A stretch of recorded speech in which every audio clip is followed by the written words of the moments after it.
Tonight's military appreciation match is brought to you by Hendrick Volvo Cars of Charleston. Hendrick is a proud partner with the Charleston Battery and Volvo North America to support our nation's veterans and armed forces during this special evening. What a matchup it is, Charleston and San Antonio, with former Manchester United keeper Gary Bailey. I'm Michael Wattring. You take a look at the standings in the USL Championship. Eastern Conference, no team better right now than the Charleston Battery. The best goal differential in the East and atop the table at this point in the season. On the Western Conference front, the defending champs San Antonio sit in 5th, but just 2 off the pace. 1 loss all season long, looking for some more goal-scoring consistency this year. You look at the season comparison between these groups, very similar in how they go about their business. 2 of the stingiest defenses in the league. And that's important. If you want to build a team that wins things like Alan Marcinez done at San Antonio, he's always been tight at defense. And in the space of a couple of months, Ben Pierman has turned this Charleston Battery side around, and they are also very stingy when it comes to giving away goals. San Antonio's defense will be tested. Alan Marcinez said their #1 goal tonight is trying to contain one of the top goal scorers in the league, Augie Williams. 5 goals, tied for 3rd in the league. Brilliant start to this season. Last season he had 16 in 33. That's 1 every second game, and that's why Alan Marcinez is concerned about this play. You give him half a chance, he'll take it. San Antonio coming off of a victory in the 81st minute that proved to be the winner, and he is with this club for the first time this season, and somebody that Charleston will have to contain. Well, when you think about it, he came on his 30 minutes as a sub to Oluwaseyi, and he scores 1 goal, and it turns out to be the winner for his team. So far, he's been absolutely perfect as far as his manager's concerned. Hendrick Volvo Cars of Charleston is a proud sponsor of tonight's military appreciation in honor of all veterans. The estimated hold time is now 96 minutes.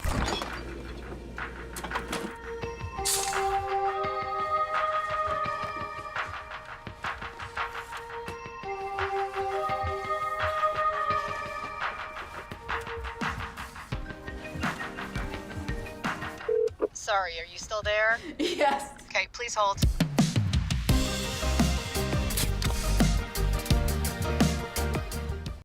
You hear all the time about Diamonds Direct's prices and selection and warranties. All true, and all good reasons to give us a visit. But what really sets Diamonds Direct apart is something that's hard to put into words. But you will feel it. You'll know it from the minute you walk in. It's our unique culture, our passion, our genuine and absolute desire to totally revolutionize the way you experience jewelry shopping. It's why we do what we do. Diamonds Direct. Your love, our passion.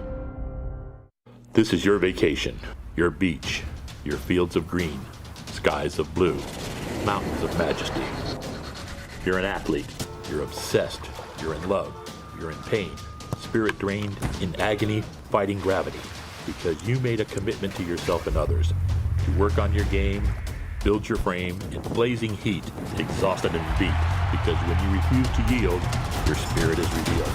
You are an athlete. MUSC Health Sports Medicine.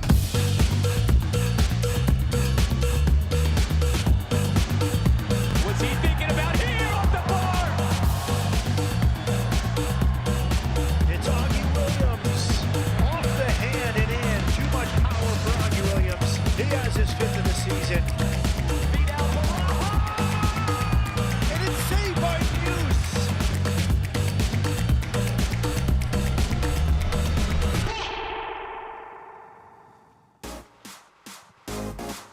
Tonight's starting lineup is brought to you by Bud Light. We take a look at the Charleston starting 11 with Augie Williams at the top. This is what Ben Pierman has for his starting 11 tonight. Yeah, 3 changes from the side that lost 1-0 to Inter Miami in the Open Cup. AJ Patterson's in, Leland Archer and Robbie Crawford out go AJ Cochran. Declan Wynn is rested on the bench and Mark Koenig is injured. For San Antonio on the other side, Alan Marcinez has a different lineup. Yet again, he still has not had the same starting 11 at any point this season. Yeah, he's got 4 changes from the side that beat Las Vegas 2-1 away. In their last outing, in comes Mitchell Tainter at left back as captain, Mohamed Abouzian, Juan Carlos Azarcar, the new signing, and Oluwaseyi, difficult to say, but we'll get it right. Oluwaseyi plays up front. Out go Isaiah Parker, Zico Bailey, Kamani Smith, and Nacho Bailoni. Time for our injury report presented by MUSC Health Sports Medicine. And we talked about San Antonio. They have so many different players that have been missing at some points this season. 33 total matches by players that have been hurt. And Charleston still no Traeger or Mercanic for Ben Pierman's group. Yeah, I think every team's complaining about injuries this stage of the season. One of those, take it on the chin, which Alan Marcina says. He said, no complaints from us. It's part of the game. We just get on with it and we give others a chance. Eric Tattersall is our official tonight, and one of the premier matchups in the USL Championship is ready to roll here in the low country of South Carolina. For the second time ever, Charleston and San Antonio kick off here at Patriots Point. Should be a fascinating matchup to see these two sides. Of course, San Antonio winning the championship last year. Charleston has perennially been one of the better teams in the USL Championship and one of the up-and-coming groups this year with Gary Bailey, Michael Watring. Great to have you on board with our entire crew here at Patriots Points.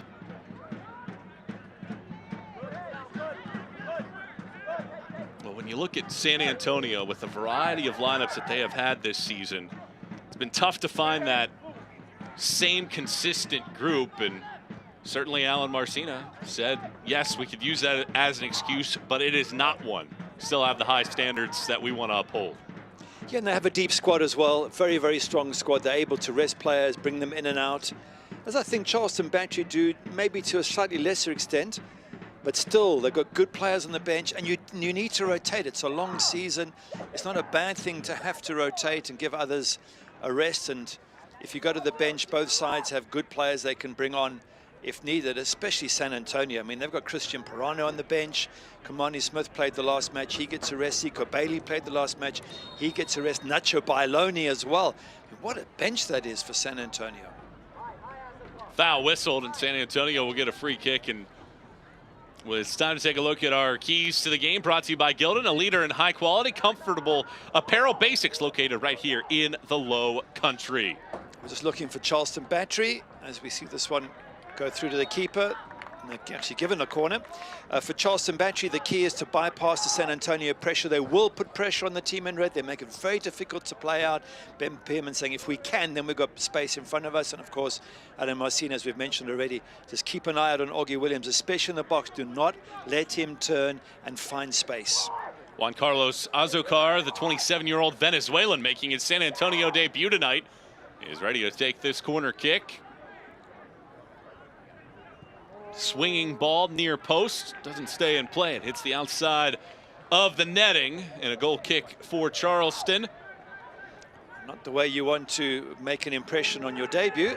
It's a poor set piece, and I'm sure he would have wanted better. Now here's this press. Look at these red shirts. They make it so difficult to play out, and they try and get turnover ball in dangerous positions, and they're physically very strong and intimidating, our San Antonio. One of the keys for Ben Pierman was absorb their pressure and try to bypass their line whenever we get an opportunity. And certainly throw-ins like that is a good way to do it. You're buried in your own area, throw it towards midfield, draw a foul, and that alleviates some of that tension that San Antonio creates. Can't ask for a better night. Mid-70s temperatures. You see the sun setting off to the right-hand side.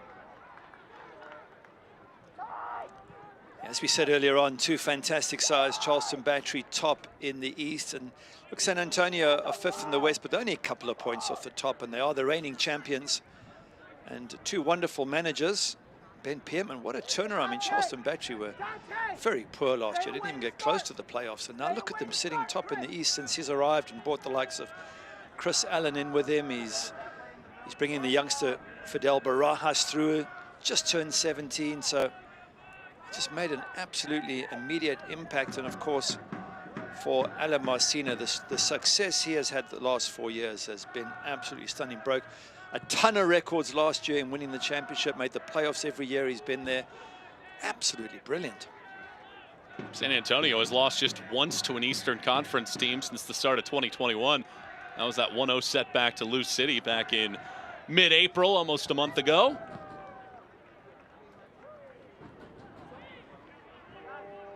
Charleston struggling to maintain early possession in this match. San Antonio playing on the front foot.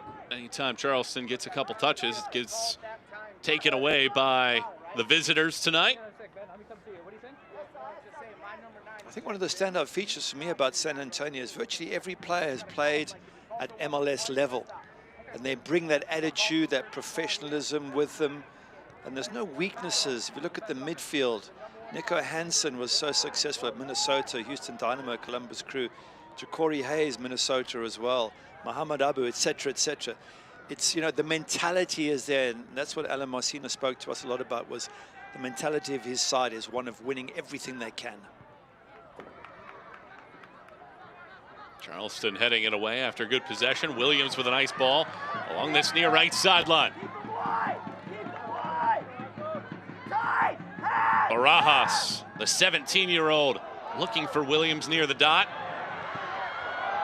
Shot attempt gets blocked, comes out to Derek Dodson. 3 assists on the season. Battery building. Looped into the box, Williams the target, and finally cleared away by Azokar. Good work here by Charleston, holding on to possession. It goes to San Antonio for a throw after a good 30 seconds of build-up from Charleston. It all started with Fidel Barajas there, causing problems down the right. Alan Marcina having a few words to the officials and to his coaching staff perhaps, but Barajas, such a dangerous player, and Ben Pierman knows exactly what this young man can do. We saw him score the, I think it was goal of the month, my goal of the week or goal of the month against Tampa Bay with a beautiful left foot curling shot into the top corner. And they'll be well aware of him, San Antonio, but he's the outlet for me for Charleston, because when he gets the ball, they have to back off, they have to be careful not to foul this young man. He is so talented. Here's Adeniran. All the attention that he commands. And another corner coming up for San Antonio. It'll be the second, and when we spoke with Ben Pierman, he discussed there's going to be a lot more restarts than you might expect against San Antonio, and certainly something that this group will need to handle well throughout the night. The first corner of the evening didn't test anybody as it went out of bounds.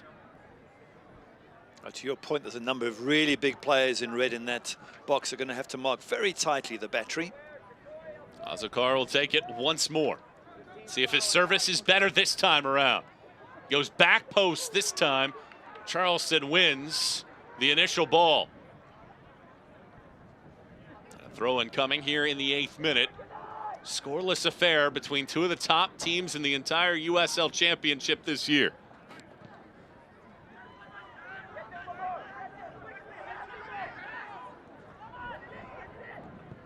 This ball punched right back in. And a good header initially won it. Still loose.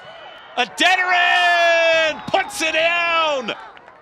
San Antonio has the opening goal, and it's Samuel Adeniran with his second in as many matches. Yeah, just a poor defensive effort there. Batista with a long ball into the box. Have a look at that ball. They all go and challenge for a keeper. Trey Muse comes out, gets a bit blocked, but doesn't get to the ball. And from then, it's an absolute scramble. So at the end of the day, you've got to look at the goalkeeper and say, once this ball gets knocked up there and you come, you have got to get it. And he doesn't. And then his defense is scrambling, and Adeniran, well, we know how good he is. He just sticks it in the corner there. Not a problem. Back of the net. And that pressure we talked about, balls in the box, set pieces, already given San Antonio dividends. Well, now the mountain becomes even bigger for Charleston. San Antonio unbeaten in its last 50 when scoring first. That's some record. 50? Wow. Go back to 2020, the last time that San Antonio lost a match when they scored first. And it is Samuel Adeniran, the 24-year-old from Houston, that gets things started.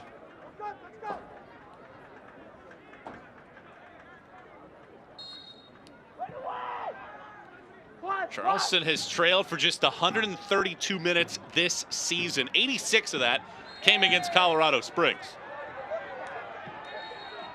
There's some pushing and shoving. Augie Williams has a red card on his ledger this season.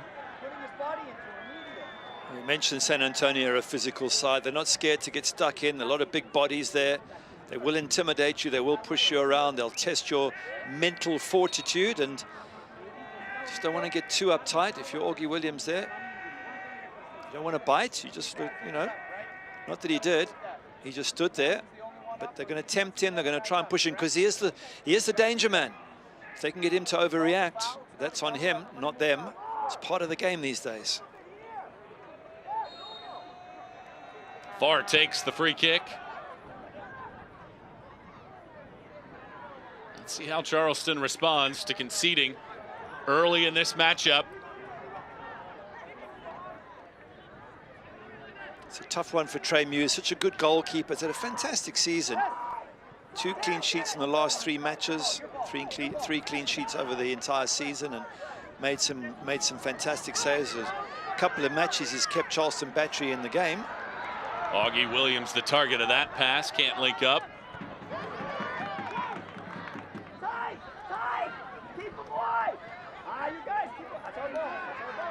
Just to give you the actual match, when they beat Las Vegas 1-0 away, Trey Muse saved a penalty, made another 4 or 5 saves. Man of the match performance. So, got to give him praise for having done that well, but he will not be happy about that goal that's been scored. He will no doubt feel he could have done a lot better. It's the first goal that Charleston has allowed in the last 173 minutes. Steven Echeverria scored in the 15th minute on April 29th.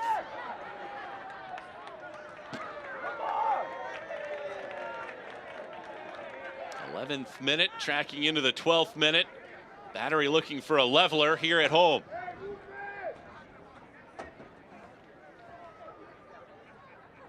Williams. Dotson plays it back.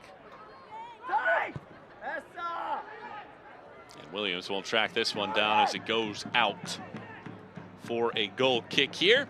Select, the official match ball supplier of the USL Championship and many elite leagues throughout Europe. Visit us.select-sport.com for the latest Select products, specials, and more. Select, the player's choice.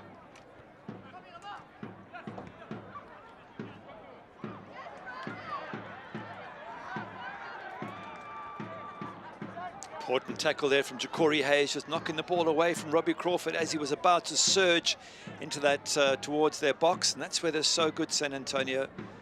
They just stop the attacks coming at them. They niggle in midfield. They win fouls, free kicks. Well, this time it's gone against them, but they do niggle and make it so difficult for you to get ahead of steam.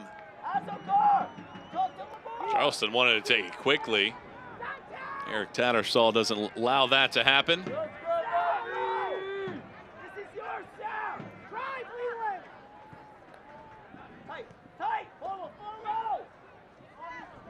Barajas.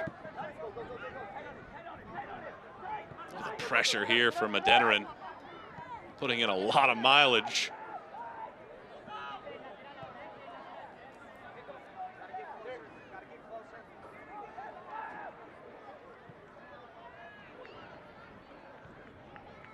Muse gives it away for just a moment.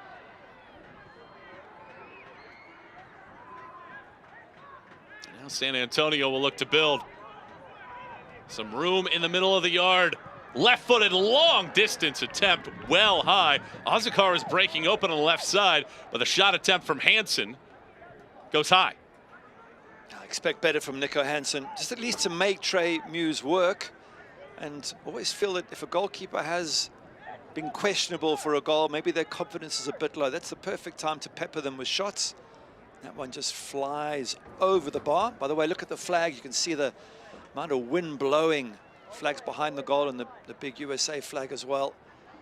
It's a strong wind blowing there today, and that's going to impact some of the high balls.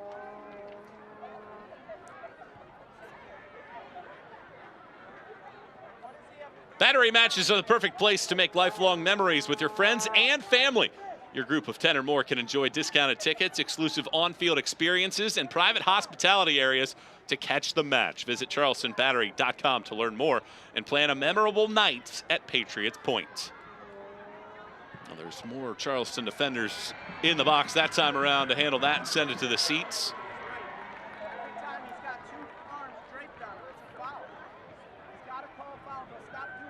San Antonio scoring in the 8th minute on Samuel Adeniran's goal. They will be more than patient whenever they get it, but they have applied the pressure here in the early going.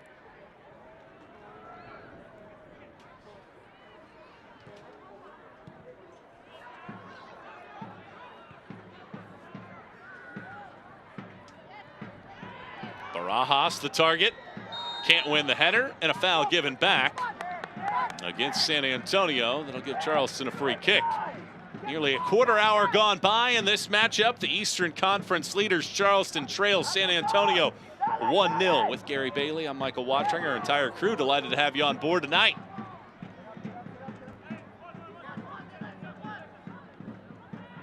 They're always a difficult team to play, San Antonio, and I love the comment from Alan Marcini when he chatted to us. He said, we believe in being the mentality monsters. He said, our attitude is so important. We've got to be competitive. He said, we look at the little battles, the man-on-man battles. Trey Mew's doing well there. Look at the man-on-man battles. Everyone's got to win their individual battles. Every tackle is important to us. He said, and what's more, we want resilience. When things do go wrong, which they will do, he said, I expect the team to bounce back immediately. Augie Williams does well to pick out Dodson. Barajas will overlap. All blocked out. Barajas will track back. Lays it into space. Rodriguez was trying to get there, but couldn't do so in time as it goes out for a goal kick.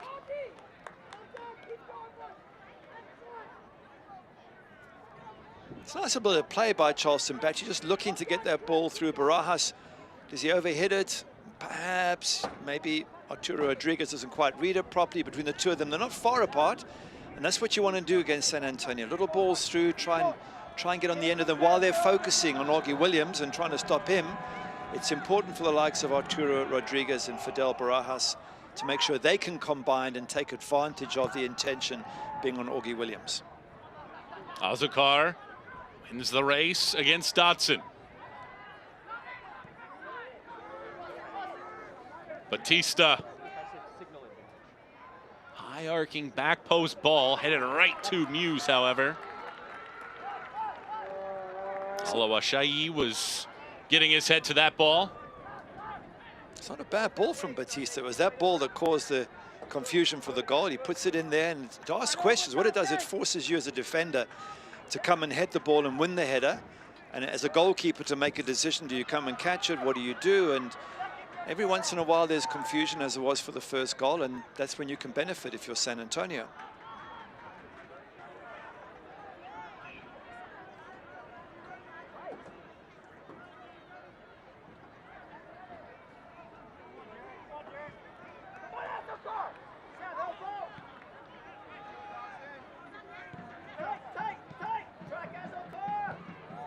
This right side has been the best side for Charleston, and it works out for Dodson, but Jordan Farr shields it to go out for a goal kick.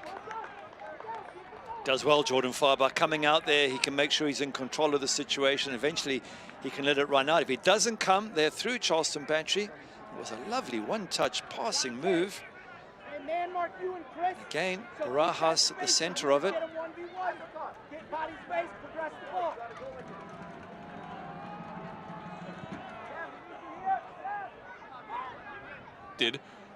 Kick is coming up for San Antonio for the 3rd time in the match.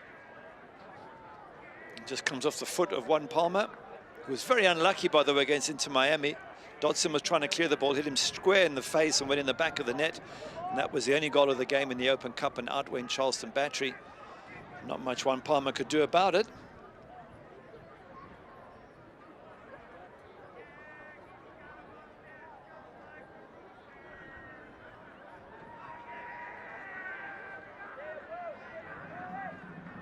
Pittsburgh and Birmingham will host in the round of 16 of the Open Cup. Azokar headed down and right off the line, but pounded home with his noggin. Fabian Garcia makes it 2-0. That's fantastic pressure once again from San Antonio. The ball coming in, going for that, winning it. causing the defender on the line to have to try and deal with it. Have a look. Up he goes there. It's a good first header and a great follow-up. Mitchell Tainter with the first one. Fabian Garcia follows up there, but not much they can do on the line with that one. In terms of Dante Polvara, can't use his hands. He can only chest it, doesn't chest it away from danger. And they get the ball in the back of the net, San Antonio. But Mitchell Tainter with the original header one, and that's what caused all the danger. Once again, a ball in the box, and San Antonio benefit. 2 goals in the opening 20 minutes on the road. And the defending champions soaring out of the gates. How does Charleston respond? A team that has lost just once this year and leads the Eastern Conference faces a 2-0 deficit. They entered having give up just 8 goals all season. Garcia with his first goal of the season. And first in 14 months.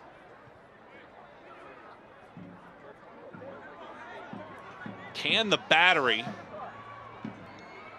get back into possession? All their best work has been done on the right side with Dotson and Barajas. And Augie Williams just hasn't had as many touches as Ben Pierman would like at this point. It's a little bit of a concern for the Battery because they've lost 2 of their last 3, which, to be fair, one of them was away at Inter Miami. The other one was a surprise loss at home to Colorado Springs, but Colorado played so well that particular night. They had a win away at Las Vegas in between, so you think, okay, well, that's understandable. But if this continues and this scoreline remains, for example, that'll be losing 3 of 4, and suddenly you start to wonder if they're hitting a bad run, if maybe players are getting tired, if the intensity of the season is getting to certain players.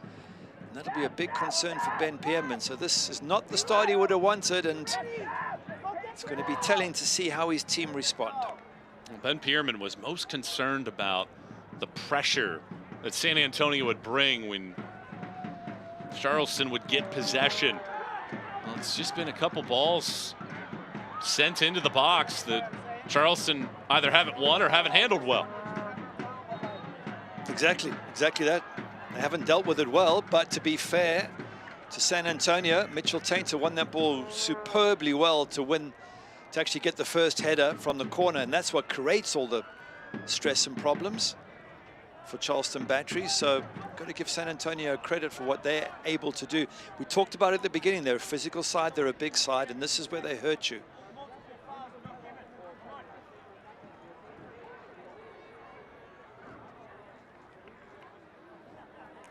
San Antonio have given up just 7 goals this season. Well, 2 are going to be tough. Well, that stat you said about not having lost in 50 games when they scored first, I guess the stats are even higher if they've scored 2. I mean, it's going to be very difficult to break them down now. But Charleston Battery have been a different side under Ben Pierman this season. My only concern for them, when I look at the bench, they don't have all the big names. They do have Declan Wynn, who they're trying to rest, but otherwise it's Jesse Randall, Aiden Apudoka, Joe Schmidt, Charlie Dennis is an academy product, Andrew Booth. It's the players on the pitch who have to turn this thing around if they're going to. Barajas is trying to do just that, but he gives it away.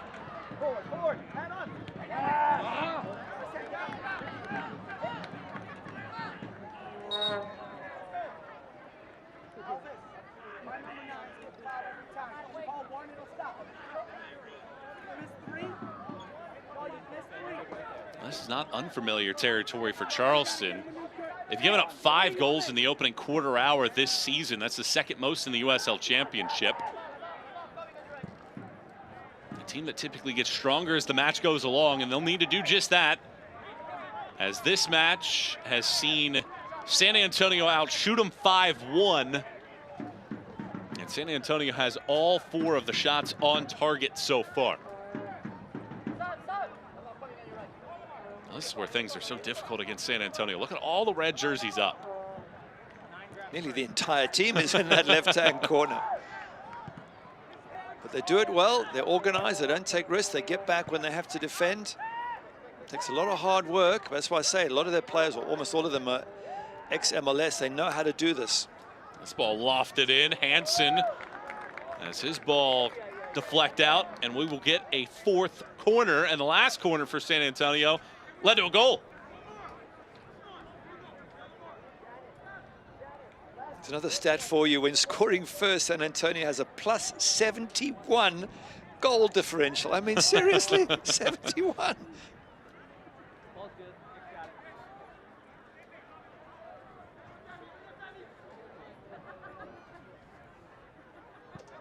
There's a looping ball in, and it goes to the back of the net. San Antonio with a dream opening half. How about Tani Alohe putting in another goal, second in as many matches for him, and a 3-0 start for San Antonio. Oluwaseyi, absolutely brilliant, gets up here, heads it in under all sorts of pressure. There's arms all over him, but once again, it's in a headed situation. The Charleston Battery have been found out.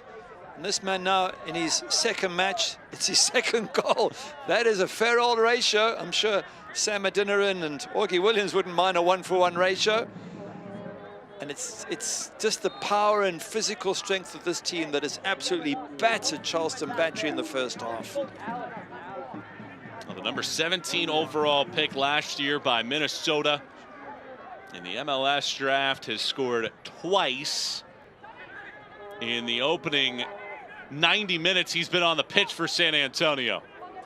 And things just keep getting worse and worse for Charleston. Do they have any kind of response? That is a big test for the Battery, but I've got a funny feeling that the next few training sessions are going to be about how to defend aerial balls, because it can happen once, it can maybe even happen a second time, but all three have been about poor marking, not winning the ball. Mitchell Tainter's header for the second one, the start of the trouble there. Trey Muse coming and not getting it for the first one. They're all individual errors, and we spoke about San Antonio and Alan Marcinez saying we win every battle. We want to win every header, every tackle, everything we do, and they did. And that's the result of winning those 50-50s, is you get knocked down ball or you get goals. And look at them, 3-0 up, away from home, and it's not even 30 minutes into the game yet. Here's Alowaseyi again, and this one will go out. The marking in the back for Charleston, a team that entered tied for third in the league in goals conceded, has given up 3 in the opening 26 minutes.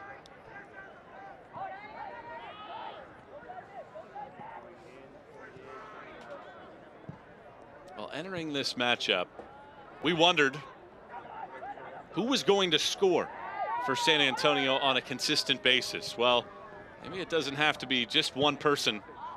They are spreading the wealth, and Adeniran and Alowaseyi have scored now for a second consecutive match. Fabian Garcia blown up there for coming through and getting the ball. We hope it's not a serious injury. But again, it's just they let you know they're around. They intimidate where they can. They try and keep it within the rules. And interestingly enough, they haven't had a red card. So they've had yellows, but no reds. You can't come through the play. And went straight through Augie Williams there.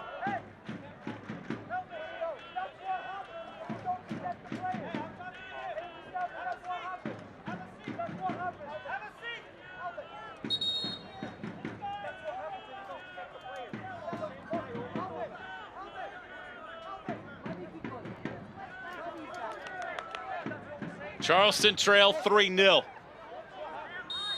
They only trailed in 3 of their first 9 matches. They face their largest deficit of the season. Dodson. Augie Williams has to retreat. Cannot win possession. Alowaseyi. He's got a lot of real estate, galloping forward. Into the box again. Battery do well enough to get it outside of the 18. And then crushed towards midfield Defense for Charleston. Very few answers for San Antonio.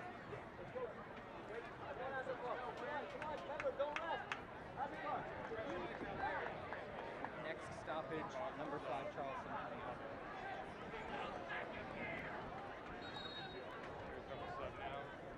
Charleston will use a change. Declan Wynn, the New Zealand national, is going to replace Leland Archer in that back line for the Battery. I think this has two functions, this change. One is just to put a bit of life and enthusiasm back in the team, and often a fresh player will do that. And maybe tactically they need Declan Wynn down that left-hand side to start bombing forward and putting San Antonio under some pressure. And he's been a key player, Declan Wynn, such a good signing from Detroit City. Tough for Archer to come off this early. It's a big call by the coach, but it does make sense.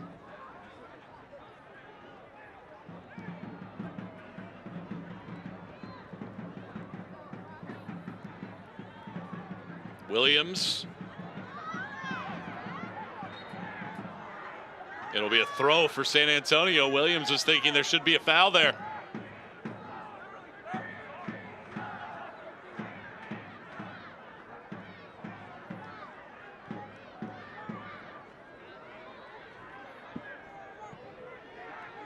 So the assumption is now they've gone to a flat back four. Dodson at right back, Juan Palmer, AJ Patterson centre backs, Declan Wynn left back.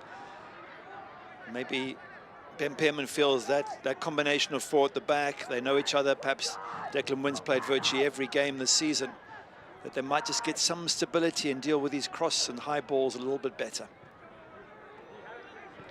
60 minutes left. They have to somehow find a goal.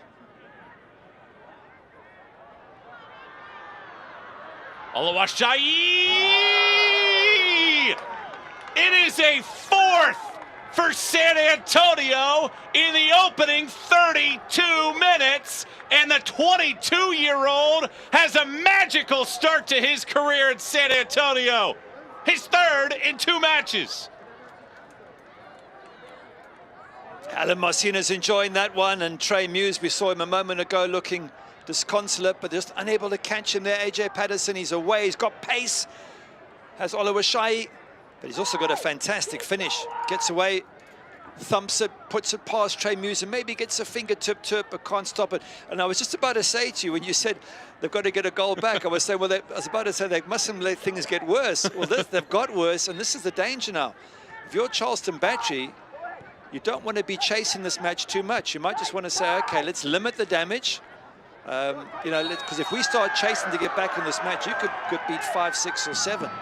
So it's a very delicate balancing act now for Charleston Battery, and they need to keep their cool and remain tight, well, as tight, not remain, but try and be as tight as they can in defense and not chase the game too much. You and I spent several minutes before this match trying to perfect his name. Well, he has introduced himself to this league with a loud ovation. Here's an opportunity, and it goes wide.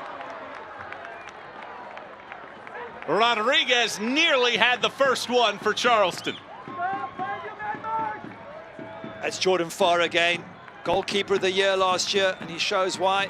Just a little touch. That ball, I think, was sneaking into the corner from Arturo Rodriguez. Well, an all-out press now for Charleston, and it's given away. Azukar waiting. Oluwaseyi, the intended target. And he will indeed track it down. Getting some reinforcements, but plays it out. Do you see how pumped up Jordan Farr was with that save? They're 4-0 up.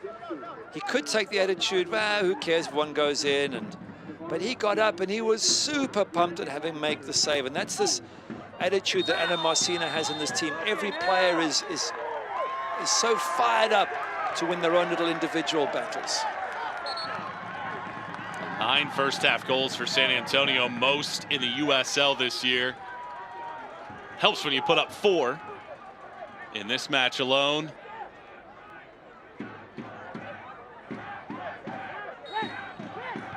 See the tackle coming in there from Fabian Garcia.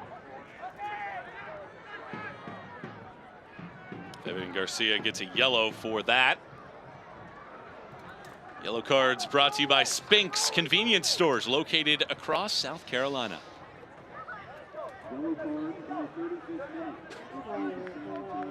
The Battery are back at Patriots Points on Saturday, May 20th, facing Monterey Bay. Tickets are available now via SeatGeek, the Battery's exclusive ticketing partner. Get your tickets now and save up to $10 per seat when you buy in advance. Head to tickets.charlestonbattery.com today. I'm just looking at Charleston Battery's previous matches, and they conceded only 1 goal into Miami, 2 against Colorado, only 1 against Tulsa, 2 against Hartford, none against Tampa Bay, etc., etc. It's been 2s and 1s at the most and quite a few clean sheets. This is an absolute thumping, and not even at the halfway mark yet. So this is something they haven't experienced before, and for Ben Pearman, it'll be a huge blow. He's done brilliant to get them top of the East with virtually the same squad. They couldn't even make the playoffs last year, so maybe it's a case of being brought down to earth with a little bit of a bump and a reminder that they've still got some ways to go before they can match the reigning champions. But wow, you know, a 2-goal difference, perhaps 4 goals in 35 minutes that's a real statement from San Antonio to say, hey, we're the champions. Charleston Battery don't get any ideas. It's the most goals that Charleston has allowed since October 8th of last year when Indy 11 beat them 4-1 in the Circle City.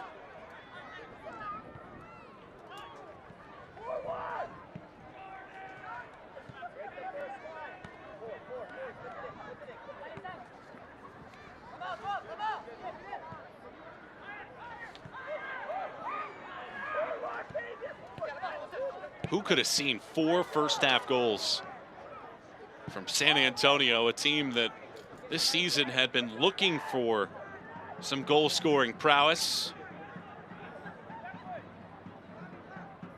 And they have gotten it with 4 in the first half on 7 shots.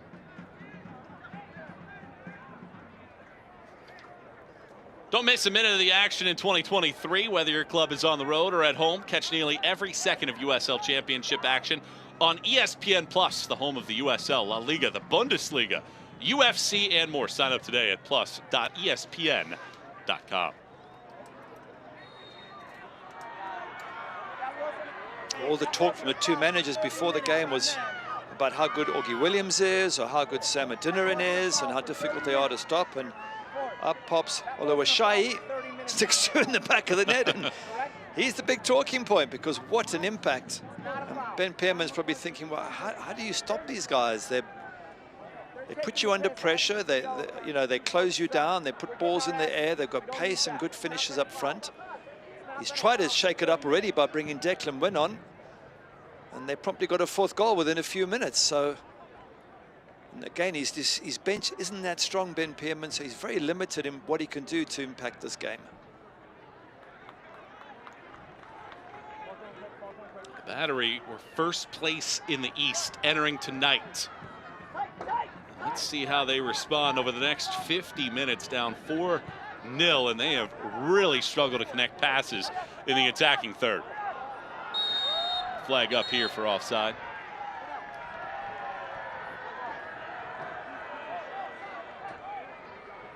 He's been an interesting player, Oluwaseyi, because he sort of plays as he's meant to be a striker, but he does drop back in midfield and do a bit of hard graft as well, as they all do. I don't think any of them don't. Sam Adeniran does as well. Kamani Smith in the last match, he comes back and tracks back. So does Nico Hansen. So they all do that job, but Oluwaseyi, he's dangerous up front, but he often does it from a deeper run, like a late midfield run. It's very difficult to always pick up those runs.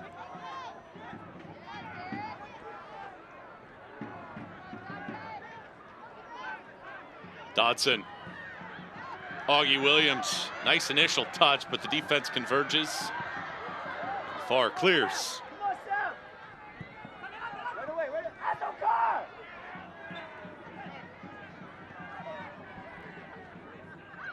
Dodson rolls to the middle of the field. Barajas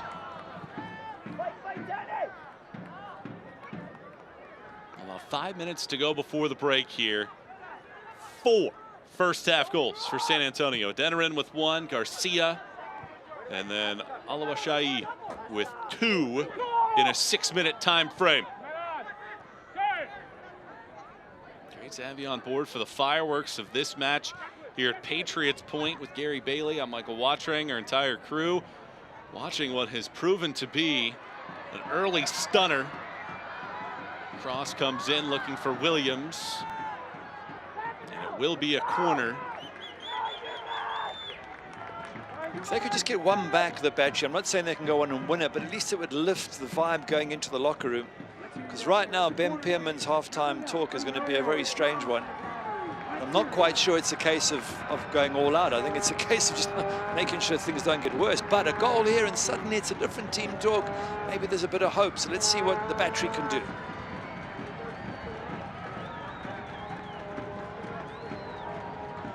Olvera sends in, and San Antonio gets the first head to it, and the corner will now come on the opposite side of the pitch.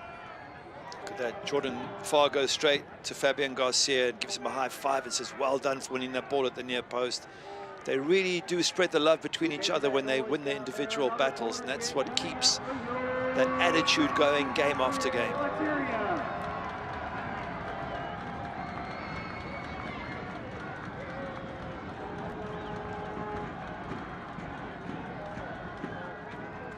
Barajas, back post, Farr can't get ahead to it. There is space over there, but the header goes wide. That was the best chance they've had. Jordan Farr comes and doesn't get on the end of it, but maybe does enough to put everybody else off. The goalkeeper is just short of it there. That header ever so close. If that had gone in, and suddenly there's a chance. I think it was Juan Palma at the far post. The man who scored the unfortunate own goal against Inter Miami was very close to getting them one back, and that would have made, as I was saying, a huge difference to the atmosphere at halftime in the locker room.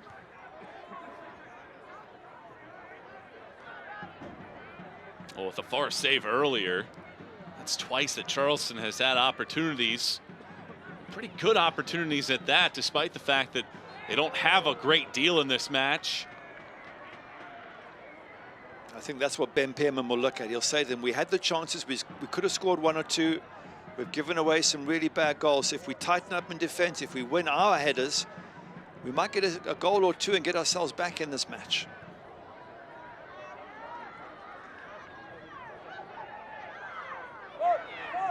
Barajas played off of that by Batista. Batista 25, 6'6", going against the young 17-year-old.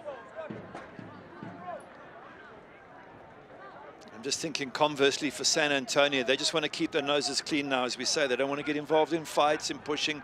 They've effectively won the match. Now it's about containment for the rest of the match. Of course, if they can get a 5th or 6th, they'd be delighted to do so, but they don't want to get dragged into anything silly. They get a player sent off and suddenly Charleston score 1 and then it's a match. So I think for San Antonio, they've done the hard work. They've got the goals and plenty of them. They just want to be professional from here onwards. Not that they haven't been professional already. They certainly have. Here's an attempt from Patterson. And it's another corner coming up. This is the most goals that San Antonio have scored in a match since July 16th of last year. They beat Atlanta United 5-0. So Arturo Rodriguez will take this corner. Late going in the opening half. Can Charleston get one? Nodded down, comes back out far with a great save as Crawford missiled one in. That's so much better from Charleston Battery. Now they're really testing the goalkeeper, Jordan Farr. And that will give Ben Pearman all sorts of positives to talk about in a minute or two's time. It was pretty much straight at the goalkeeper. He made it look spectacular, but give him credit, he was in the right place. But at least it's an effort. That's now 2 corners that have produced 2 little half chances. And that'll give hope to the entire Charleston Battery side.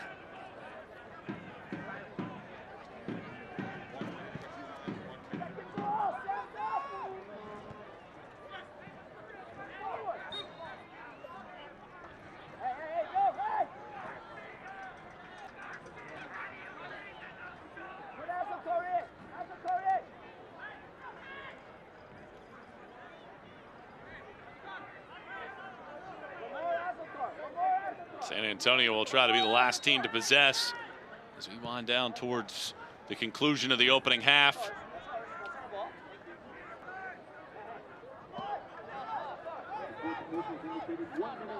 There will be 1 minute of stoppage time, brought to you by MUSC Health Sports Medicine.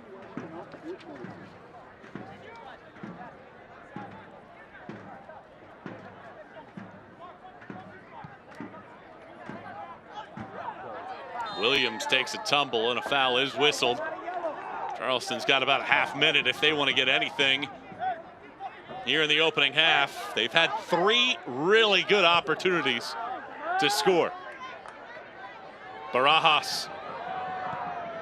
Batista, the deflection. Tricky passing right there by the Battery.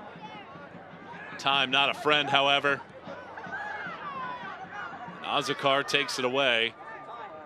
And likely, that is how the opening half is going to come to an end.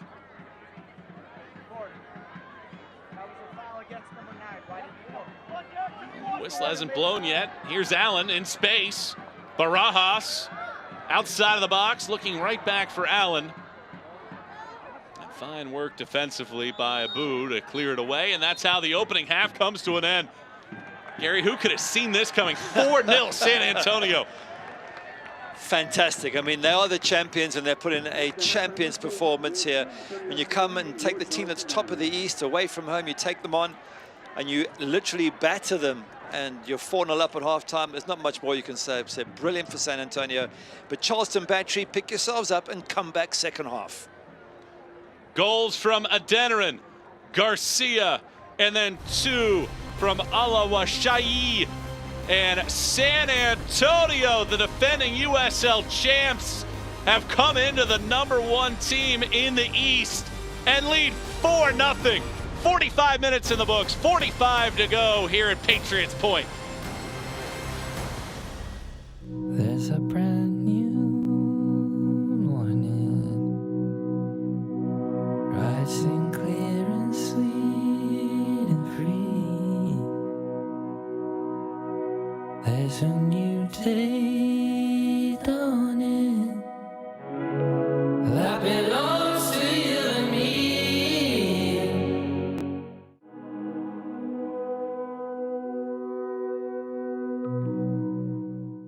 This is no sleepy-headed, moving in reverse kind of state. We're home to barrier-breaking humans who took $7 billion and invested it in microchips, potato chips, nope, education.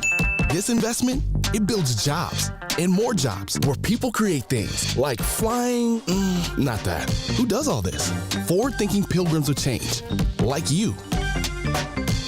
South Carolina. Now that's smart.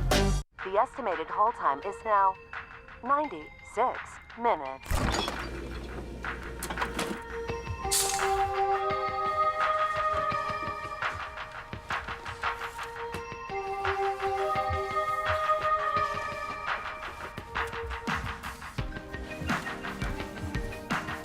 Sorry, are you still there? Yes. Okay, please hold.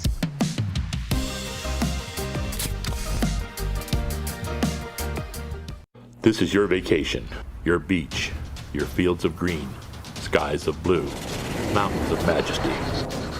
You're an athlete, you're obsessed, you're in love, you're in pain, spirit drained, in agony, fighting gravity, because you made a commitment to yourself and others to work on your game, build your frame in blazing heat, exhausted and beat, because when you refuse to yield, your spirit is revealed. You are an athlete. MUSC Health Sports Medicine. San Antonio leads Charleston 4-0 at halftime here in South Carolina. And what a start it has been for the defending USL champs. Upcoming for the Battery. This is a group that is in the midst, are just starting off a stretch of 4 of the next 5 at home.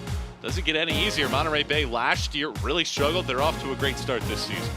They're a very good side, and that's going to be a tough battle. All these matches are, the West has got some some great teams coming out of the Western Conference. So whenever Charleston Battery faces the other side, the west side, it's going to be difficult. Pittsburgh Riverhounds is going to be a tough one.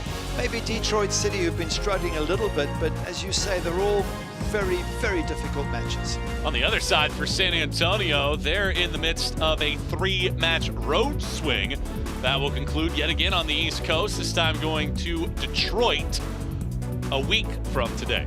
Yeah, as you mentioned, Detroit struggling. Then they're at home against New Mexico. San Diego Loyal, never easy, but it's one of their sort of competitors where they are towards the top of the West, as is El Paso. Then they're away at San Diego. So again, not easy, but at home. And mind you, having said that, the last 3 have been draws at home, so they need to turn that around. But you would think their home form will come right sooner than later.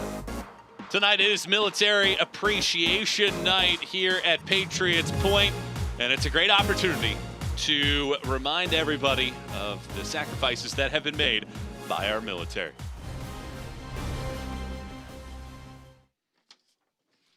Those who have served and those who currently are serving the uniformed services of the United States are ever mindful of the sweetness of enduring peace has always been tainted with the bitterness of personal sacrifice. We are compelled to never forget that while we enjoy our daily pleasures, there are others who have endured or may still be enduring the agonies of pain, deprivation, and even internment. We're going to let this chair serve as a memorial to those who have served in our military of our great nation, but have not returned home to us.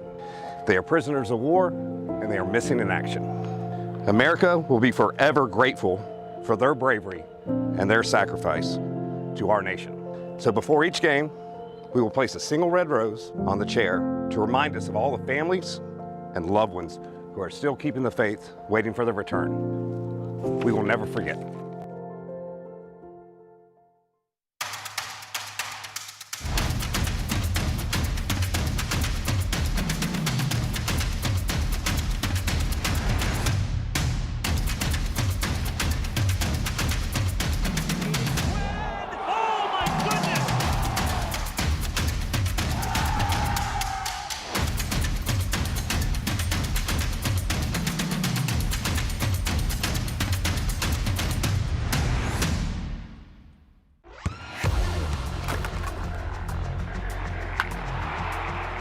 We all have goals. But let's be honest, most of us aren't going to be professional athletes. But if your goal is to finish your degree, we can help. Come to a university that puts your goals first. Bellevue University, your partner in finishing goals. Sometimes the ball doesn't bounce your way.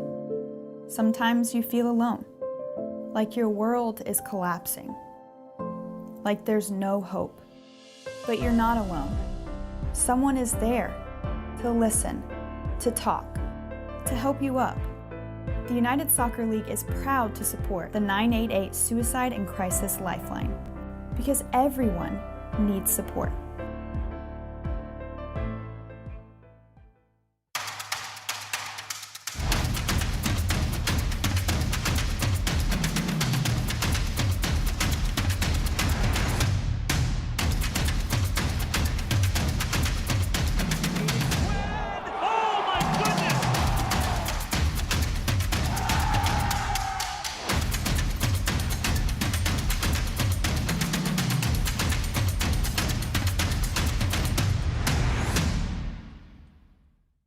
There's a brand new morning, rising clear and sweet and free. There's a new day dawning that belongs to you and me.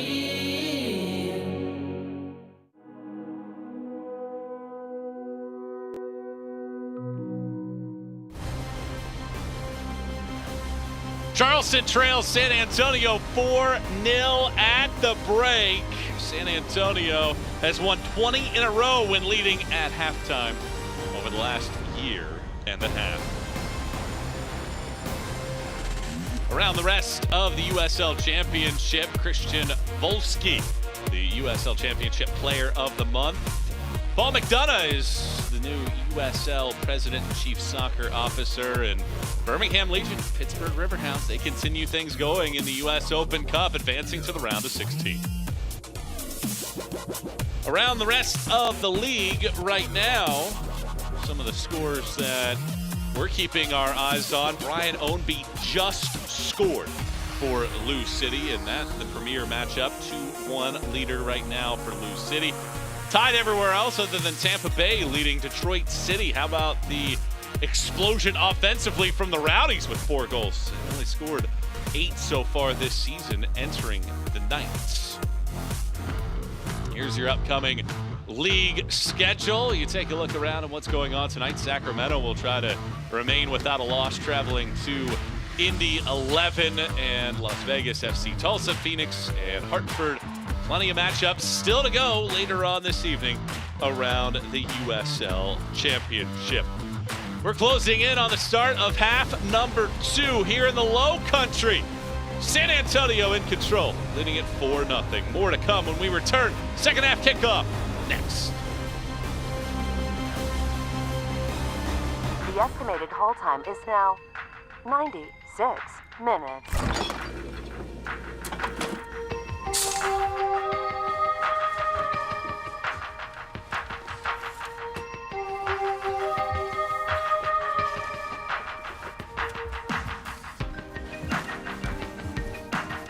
Sorry, are you still there? Yes. Okay, please hold.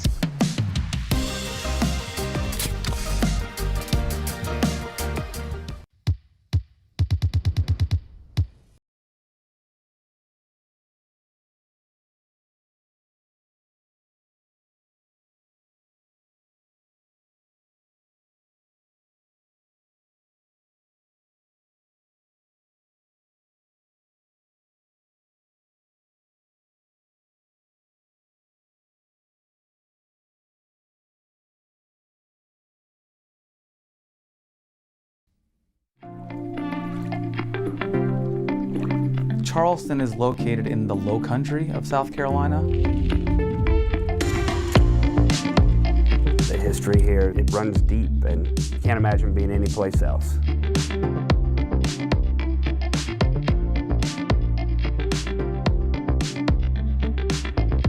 This place is magical.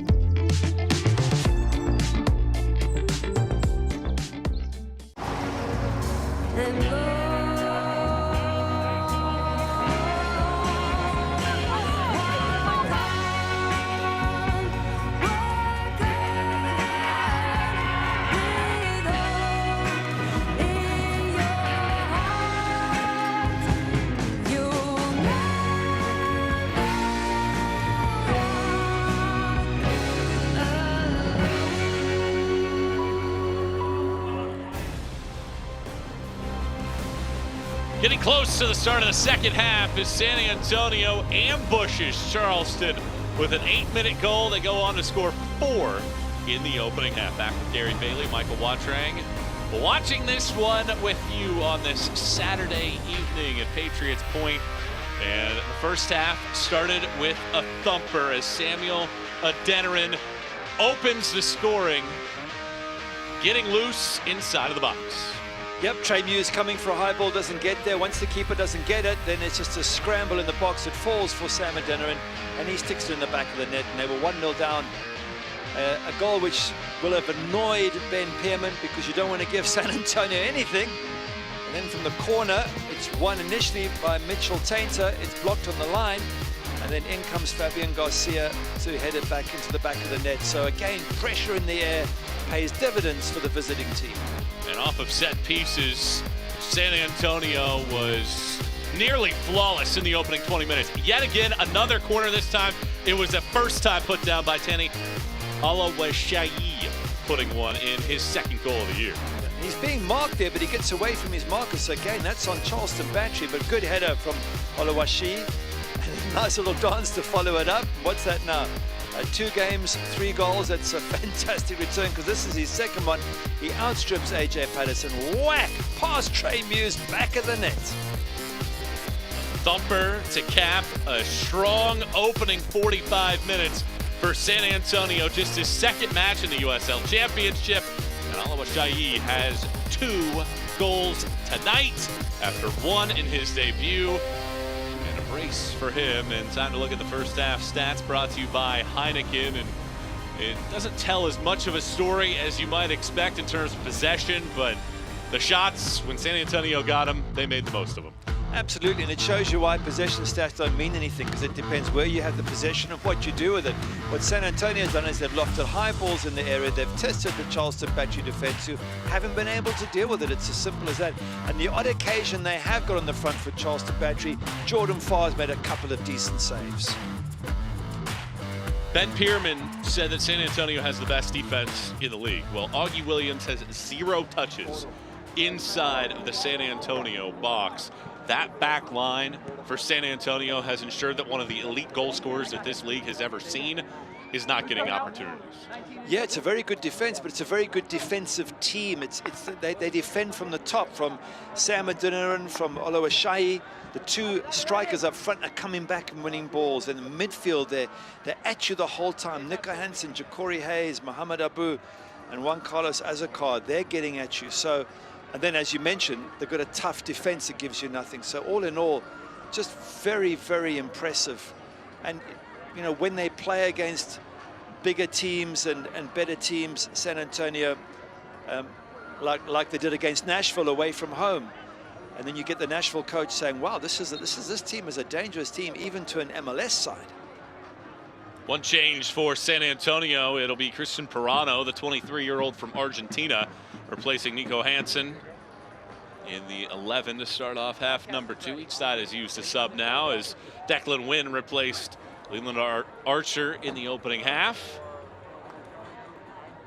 I'm sure you've been on both sides of the pitch in matches like these. What's it like to be out there, to be in that locker room when you're on each side in a situation like this? Well, if you're 4-0 down, you've just got to make sure the damage doesn't get worse. And what our coaches would say to us is win the second half. Go out there, you know, even if you end up losing 4-1, if you've won the second half 1-0, I know it doesn't mean anything really, but there's some sense that you fought back. There's some sense of pride. I think what Ben Pierman now is looking for big hearts and to say, right, guys, you know, make sure you pick yourselves up, because if you go on and lose this 5, 6, or 7, then Ben Pierman, I think, will be very disappointed in the mentality of his team. Charleston looking to avoid a second loss in the last 3 in league action. Second half play underway here at Patriots Point. Glad to have you on board. Michael Watra and Gary Bailey and our crew watching it. Inside of the box, knocked down by Rodriguez. He had a shot saved in the first half. Now an opportunity again inside of the box, going down but without a whistle. And then Wynn takes out a defender, and it'll be a goal kick. Well, nice to see Battery on the front foot from the beginning. No doubt Ben Pierman said, get out there, have a go at them, see if you can get one back. Don't take too many risks. Don't throw everybody forward. Don't be foolish about it, but be more aggressive. And I just wonder with Augie Williams, he's taken a lot of knocks, but I haven't seen him given anything. You know, he's been passive up front. I want to see him get stuck in, win the 50-50s, run at the defenders, make their life a misery as well. Well, it's been a good run for Augie Williams. 6 goals in his last 9 matches in all competitions. But San Antonio, like they do against so many teams, they neutralize the opponent's best player. Off the restart, wide open, ball coming to the back post. There's no red jerseys over there. Well, it's the 6th time in the first 10 matches that San Antonio did not concede in the opening 45. Only Sacramento's 7 is more. Rodriguez able to get it back on a nice fortuitous bounce. Rodriguez looking for Williams. His back line holds up strong.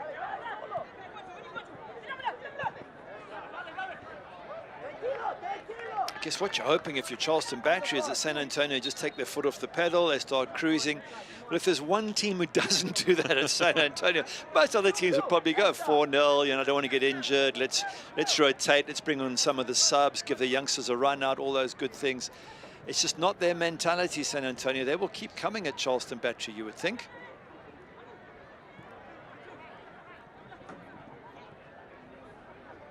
Good turn from Pirano.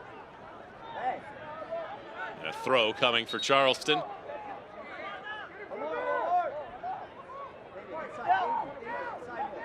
The good news, if you're the Battery, you have scored multiple goals in 4 of your first 9 matches this year, so the goal scoring ability is there. And like you said, just try to win the second 45 minutes of play. And also to be brave in doing it. You know, this is a tough physical side, but you've got to match them. You've got to want to be out there. You want to clash with them. You can't be, let's say, Augie Williams has been physically very, very quiet. Hasn't done enough for me to demand the ball and do something with it. Well, I'm sure Ben Pearman would have said, right, guys, I want to see a much, much better physical attitude second half. And certainly for Charleston, they're sitting atop the league table in the Eastern Conference, but when you're playing a team that has won a championship, like San Antonio did last year, this is a good barometer to really test the mettle of where your group is at here in early May.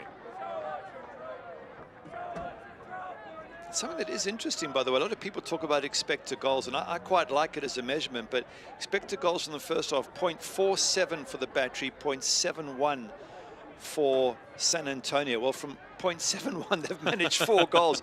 And all expected goals does is it gives you the average of what most teams would do from those positions, which shows you how incredibly good San Antonio is that if the average is you would score 0.71, say 1 goal from all those balls in the box, they've scored 4. That is amazing.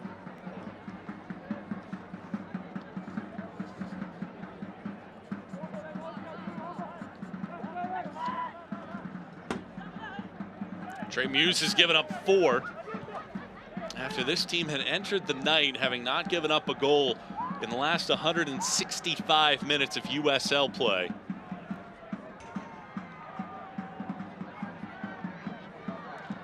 It's funny, when we were chatting to Ben Pearman, we asked him about San Antonio, and he said to us, the recipe for beating them is simple.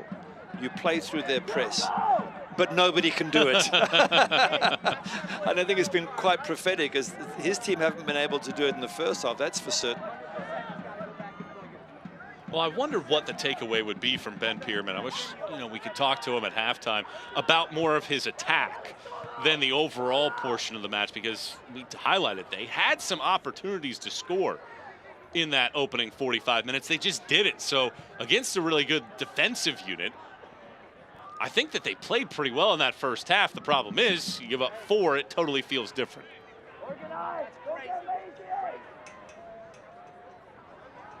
And that's why good teams base their success on being defensively tight. You know, as you say, if Battery don't give anything away, then you can come in at halftime and say, well, we had 2 chances, Jordan fired to make saves, you know, maybe we can go on and win it. The problem is San Antonio are just too powerful in attack. And you concede 1 or 2 goals, you're in trouble. You concede 4, and that's basically good night. Make game, set, and match. It also shows the depth and talent this San Antonio group has, playing without several players that you would consistently expect to have out there, including Connor Maloney, Carter Manley. They're guys that you can typically chalk up to playing consistent minutes in the back line, and they're still able to perform the way that they are despite having to shuffle through so many players at this point in the year. And Nacho Barlone's on the bench. He's normally a starter. Kamani Smith played last match. Zico Bailey played last match, so you can add those to the injury list as well. And now they've gone and brought on Oluwaseyi into the squad. look how good he is. So I still think, along with Sacramento Republic, these are probably the 2 best teams, San Antonio and Sac Republic, probably the 2 best teams in the entire league this season. San Antonio looks like they're in line to win back-to-back matches for just the 2nd time this year. Did so at the end of March and first week of April.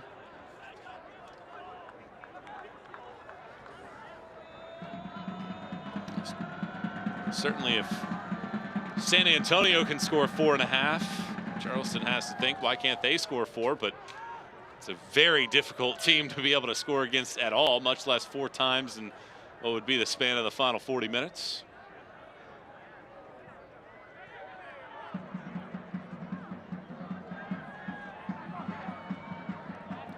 inside of the box, and a hat trick. The hits just keep on coming for Tani Oluwaseyi. What an introduction the 22-year-old has made on the league. A hat trick for the young star. That's a good finish from Oluwaseyi, but a lovely ball coming in here from out wide, played into his path. Great build-up on the left-hand side, and he tucks it away superbly well. It's not an easy ball. It's bouncing up at him, but the service in is fantastic, and he's free again. The marking in the box from Charleston Battery. He's your main threat, and there's nobody with him. He gets to put it in the back of the net, but as I say, not an easy finish. A fantastic hat-trick. There's been a header, there's been a shot with the right foot, there's been a good goal scored now with the left foot as well. And it's been an incredible performance. What now, 2 games, 4 goals? It just gets better and better for Tani Oluwaseyi.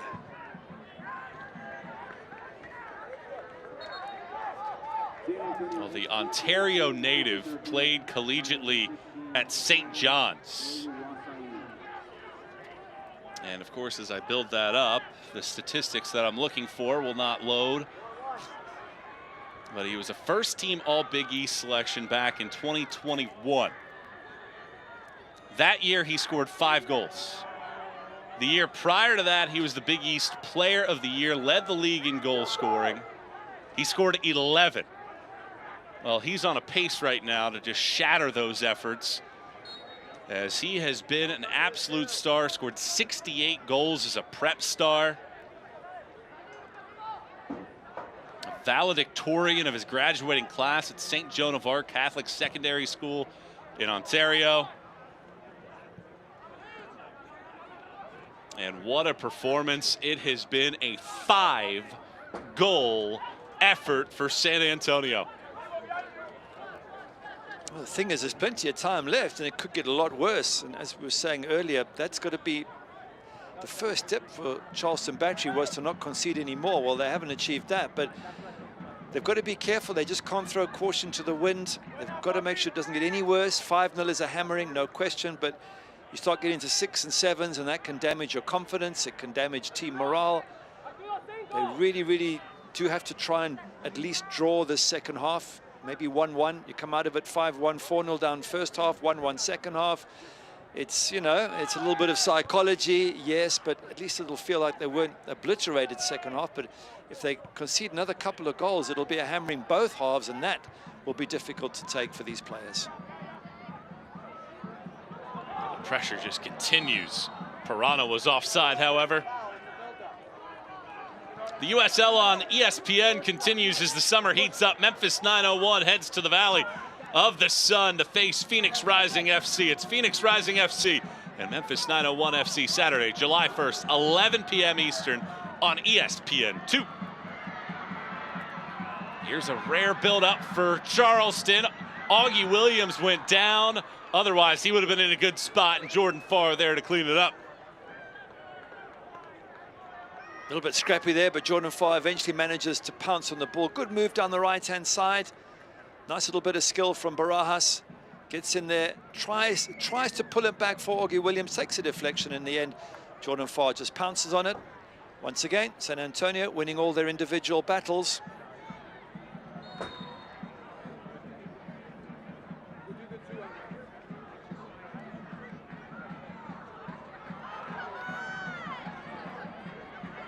Player down behind the play, but advantage being played. Win. Williams just out of his reach. And Gomez aids it out. And that was a good ball. That was a very tempting ball for Augie Williams to get on the end of. Rodriguez. And now Barajas. Cleared away.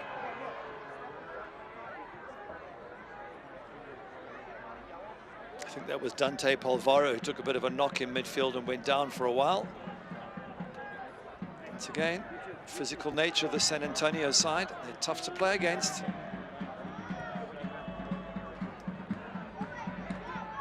Patterson, the team captain. Barajas.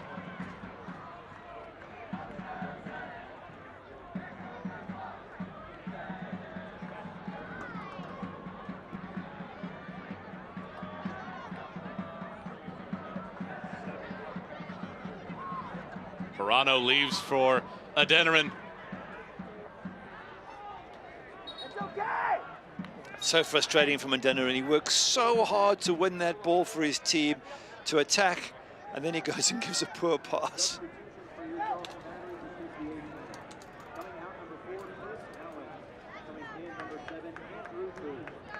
Changes for Charleston. Jesse Randall and Andrew Booth are coming on. Augie Williams and Chris Allen.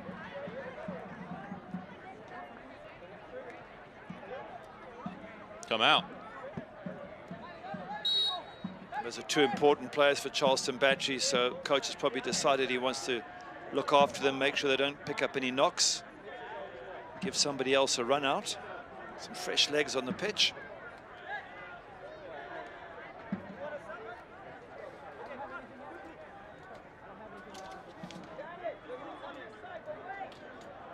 The Battery have a brand new look on and off the field this year, thanks to Hummel, the club's official jersey provider. Check out the full line of new Battery gear, including the custom 2023 primary, secondary, and alternate kits by visiting shop.charlestonbattery.com.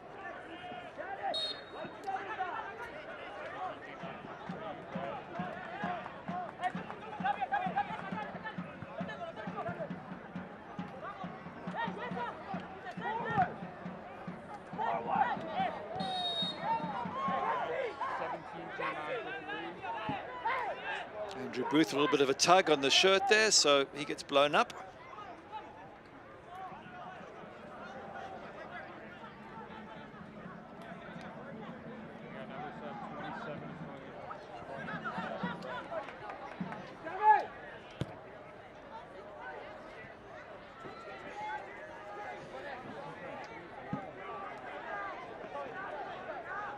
It's actually Robbie Crawford that came out, not Augie Williams, in those changes for Charleston.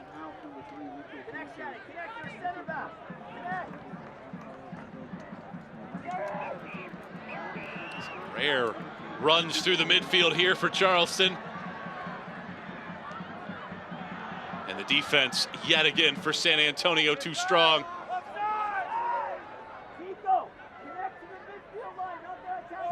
Adeniran.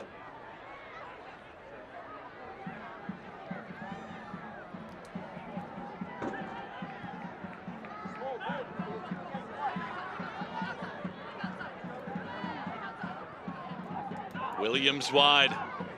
Barajas. In the final half hour, 61st minute, 5-0 San Antonio. A 4-goal start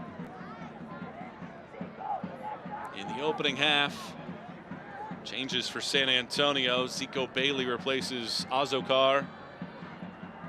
And Kamarni Smith replaces Mitchell Tainer. Those are strong substitutes to bring on, and that's what makes this team so difficult to beat. Not only have they been fantastic so far, you bring on Zico Bailey, Kamani Smith. Those are top-class players with good MLS experience behind them as well.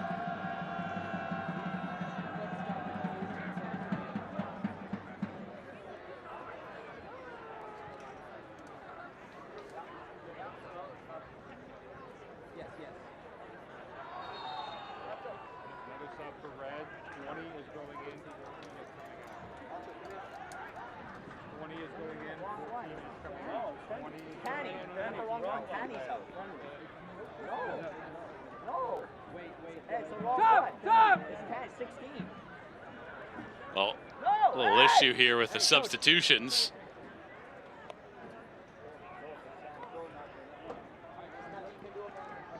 Trying to get the right men onto the field. That's another powerful substitute, really. Nacho Bailoni. He's tough, physically strong, as is Kamani Smith.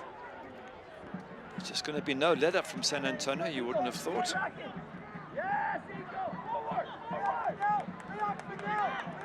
Here's Zico Bailey sending it forward, and a violation on Patterson.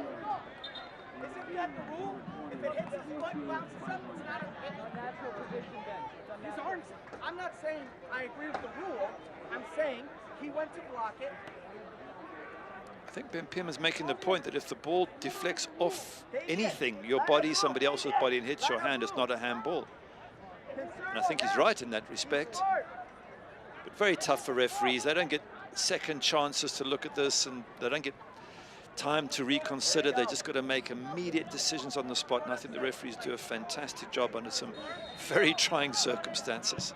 Mohamed Abu sends it back post, and this one goes out. Ben Pierman still making that argument. Trying to get one win tonight, I guess. I'm going to say exactly that. He's frustrated as hell, and he's just got to take it out on someone around him. You made the point of it would be nice to talk to him at halftime. I was going to say I'd rather not, thanks.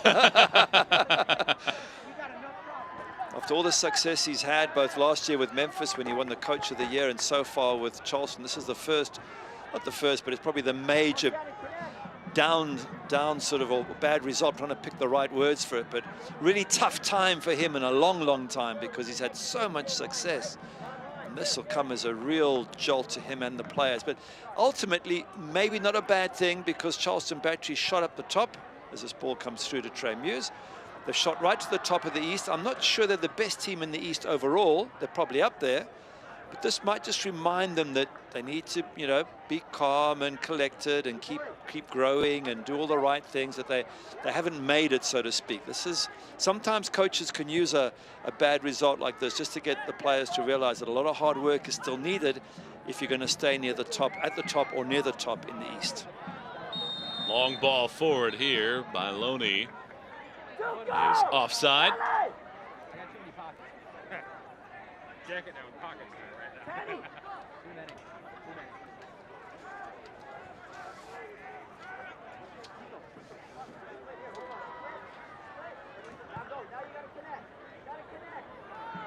Well, here's a break for Charleston. Inside of the box for just a moment before Batista pushes Randall off the ball.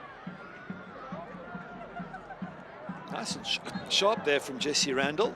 I thought he got his shirt tugged just a little bit there by Batista. Probably not enough for a penalty, but clever, wily defending. But nice to see Jesse Randall creating a few problems there. 20 years of age.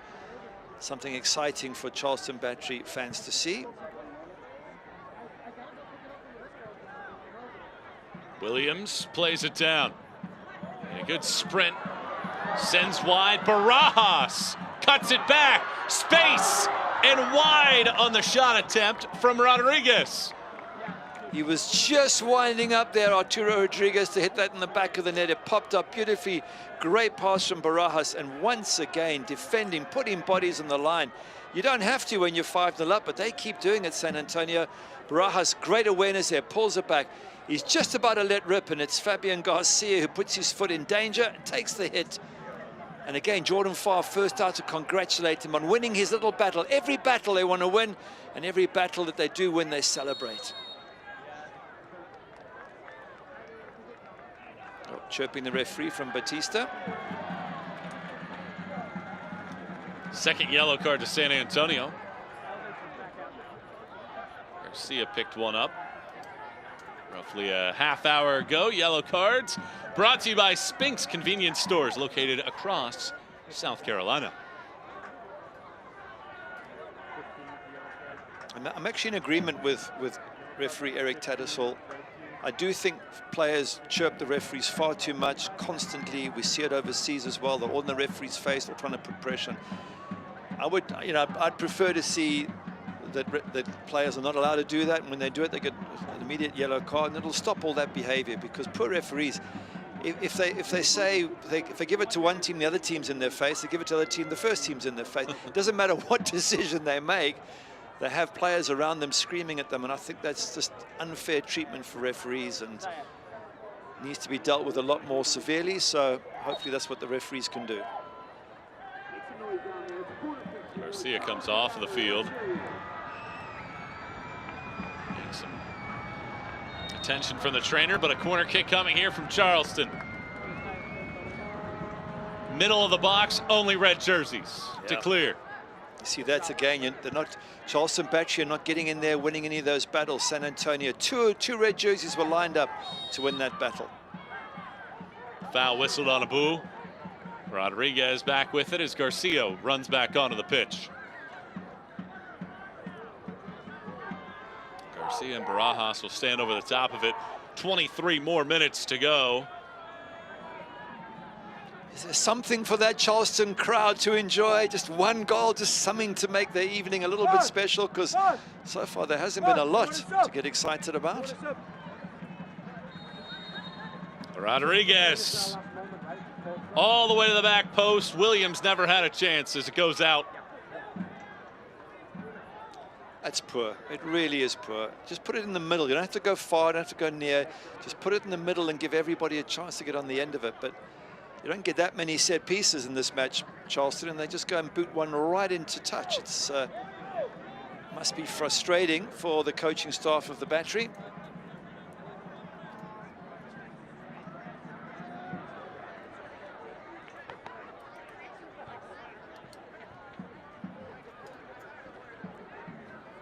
Smith.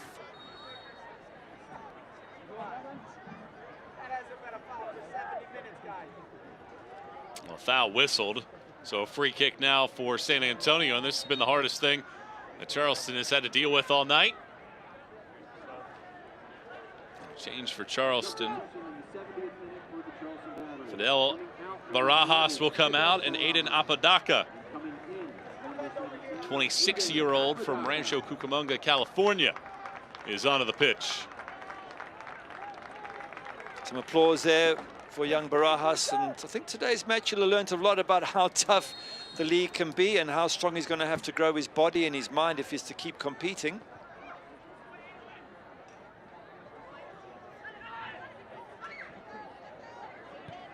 Apodaca can't hold it up. Instead, good cheeky pass there by Parado. Abu avoids both the official and a defender. And it's cleared out by Declan Wynn.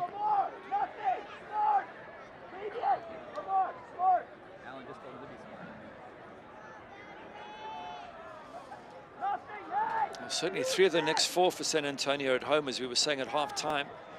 You know, based on this, which one has to pretty much assume is going to be a win. I think an incredible miracle it's a win for San Antonio. They can put a nice little run together and get themselves back on the top in the West. Here's a ball into the box. This time Muse does handle it.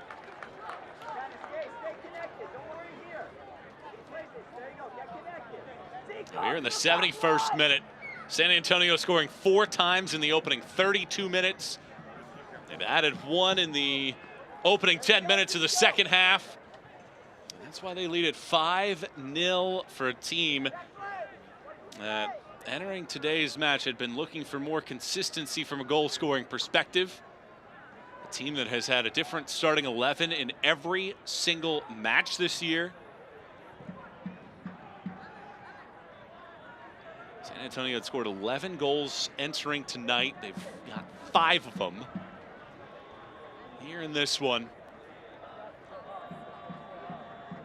And Alan Marcina has put this San Antonio team firmly back in control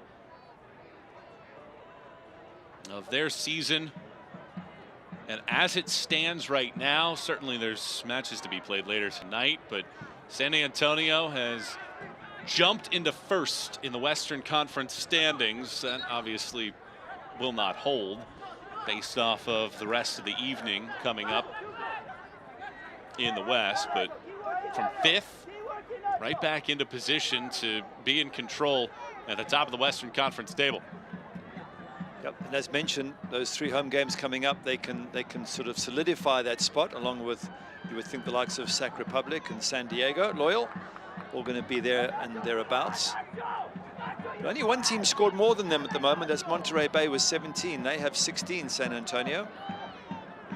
So they're up there with the top scorers. They've got themselves the 2nd best defense as it stands behind Sac Republic.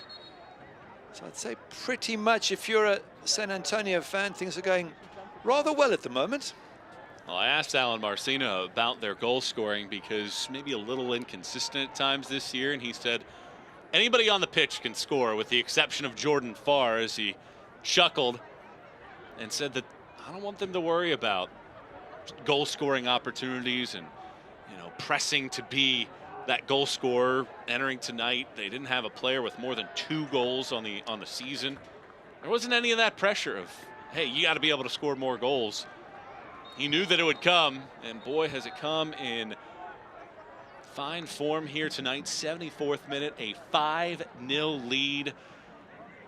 They only scored 5 or more in 2 matches last season. Their largest win of a year ago was a 6-0 drubbing of Monterey Bay on April 30th. Now, remember that match, Monterey Bay, they had all sorts of sickness. They were still putting a team together. It was played at home, San Antonio. This is away from home on the road against top in the East. This ball mishit. And there's your hat-trick goal scorer, Tani Oluwaseyi, still putting in quite an excellent shift. I think he's pretty much guaranteed himself a mention in Team of the Week, probably Goal of the Week, a Performance of the Month. I think he's going to be getting a lot of accolades. Long ball sent along, Randall. Randall goes down in the box. Farr comes out, gobbles it up as Polvera was winding up. Jordan Farr, brave as could be. Polvera was coming in. You see boots flying. Jordan Farr still gets down and grabs that ball. But nice little run from Jesse Randall, who's been sharp since he came on. One of the few sort of real positives to take out of the night for the Bantry. 75th minute here at Patriots Point, the top seed in the East, taking on the defending champs, trail at 5-0. Michael Watring and Gary Bailey with you. And San Antonio ready to bring in a 19-year-old from Montreal, Canada, Rita Zuhir.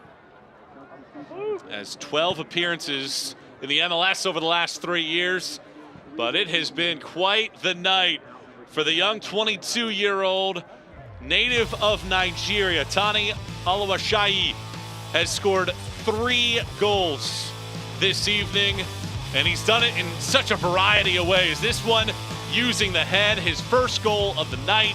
His second, look at the pace, the strength to bump away the captain Patterson, and then a nice solid finish, and then a volley capped off the hat trick on this cross coming in from Gomez. Shannon Gomez does set it up beautifully for him, but this is the left foot. The one before was the right foot. The other one was the header. It's the complete package, and he is the complete package, you would think. Long distance shot attempt set wide by Rodriguez as Farr was diving.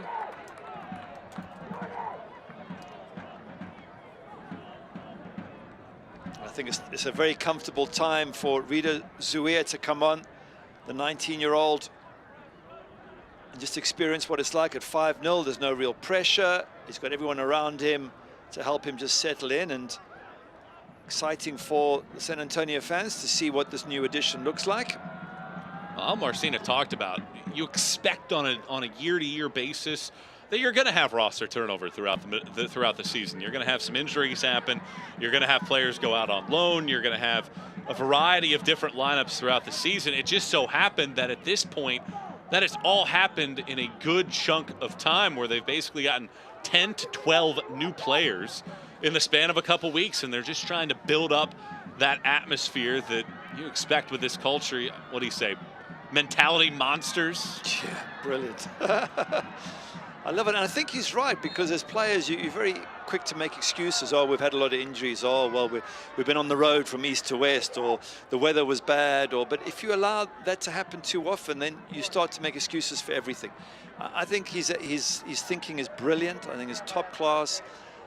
You know, you are going to get injuries. You are going to have to travel. Often we hear managers say, well, we've just been across the country. Well, that's what you're going to do. It's part of the game, you know. And the more you just accept it and don't allow players to make excuses for it, the better their performances will be, I think. I'm not a psychologist, but it makes a lot of sense to me. Well, it's one of the reasons why Under Alan Marcina, only Tampa Bay has more points since he took over the club. Swinging ball towards the back post, a volley opportunity from Pirano, and a corner coming up for San Antonio. You can play so freely when you're up 5-0. And they still present a danger. They still battle for everything.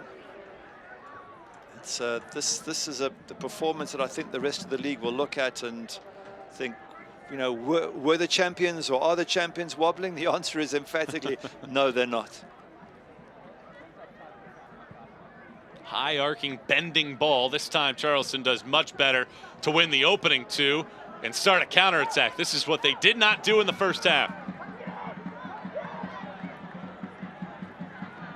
Augie Williams has been ultra quiet. 5 goals, tied for 3rd in the league. And the break breaks down. Bit of tugging going on there from Bailoni. Quick restart, Declan Wynn.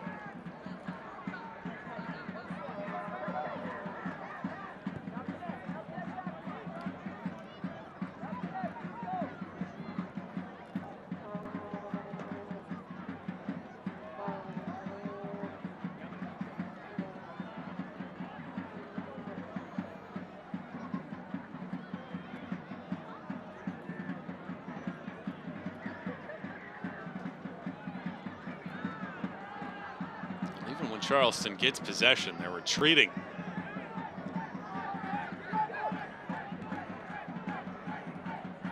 Apodaca as the ball evade his feet. Well, Jordan Farr wants that clean sheet, and I wouldn't want to be the defender or midfielder who messes up and gives a goal away, because I think Jordan Farr will have a few words to say. Here's Alawashai. He passes this time. A hat trick, and he adds an assist as Bailoni, an easy goal to make it 6-0 San Antonio. Phenomenal, Olawashai. What an impact on the match. Absolutely brilliant. He's got his head up. It's a beautiful ball played here by Pirano, and he's got his head up straight away. He's looking where Bailoni is. He's looking at his options. Should he shoot? No, he lays it absolutely perfectly. Again, my question is, you've got defenders, AJ Patterson. How do you let him run ahead of you, Bailoni? Surely you stay touch tight with him. You don't allow him to get goal side of you. They've made it look too easy. I said the big challenge for Charleston Battery, 4-0 down at halftime. Don't lose the second half. Well, unfortunately, they're losing that 2-0 at the moment. So there's very little that Battery can take from this match that is positive, unfortunately, for Ben Pearman. Well, for Olawashai, he had an opportunity to become the 11th player in USL Championship history with 4 goals and the 12th with 4 or more. He elected to pass to add an assist. Williams had a chance in front of net. I don't know if that ball took a deflection or whether or not it took an awkward bounce, but that's normally a ball where Williams would have latched onto. But it's been that kind of night for the Battery. You can see Jordan Farr turning around, shouting at his defenders, 6-0 up. But he wants that clean sheet because that's how he gets measured and how his defenders get measured. That's what they still keep wanting to do when they're on their own little individual battles. Can't watch the match? Turn on Sirius XM FC 157, North America's only 24/7 source for engaging soccer talk, including USL All Access Tuesday nights at 7 Eastern. Plus, hear live matches from the USL, MLS, English Premier League, and more. All on Sirius XM FC 157 and the SXM app.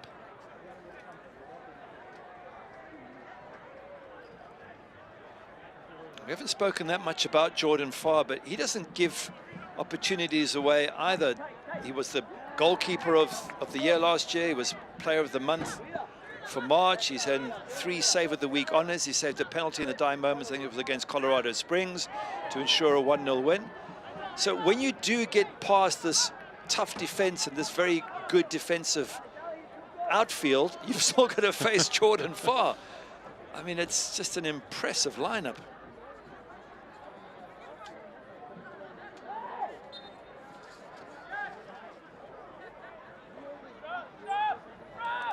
San Antonio has never scored 7 goals in a match. The most goals ever scored in a match in a USL Championship game was in 2017. Reno put up 9.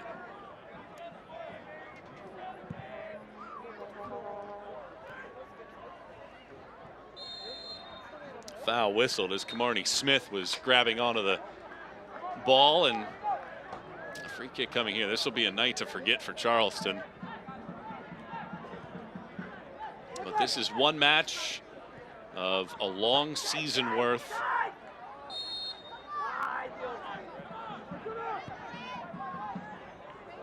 Well, look, they can still bounce back from this. Of course, the Battery can, and they can still, you know, win a few more games and get back to the top. I assume they might be overtaken this weekend. Depends on other results, but this does not define their season. If anything, like I said earlier, I think it can help them build and get their feet back on ground and realize there's a lot of work to do. Here's Alawa Shayi. He's got 3 goals and an assist, and a corner kick coming up for San Antonio, and they have lived in the corners of this match. This will be number 7. From which they've benefited from a couple of them with goals, so they've used them to great effect. Guess what? About 10, 12 minutes, they stop fouling. Guess what? That 10, 12 minutes, could have scored 3 goals. It's just not good. You have to know. Zuhir will take this. Charleston has done well in the last 2 corners. Yet again, San Antonio with the hold-up play.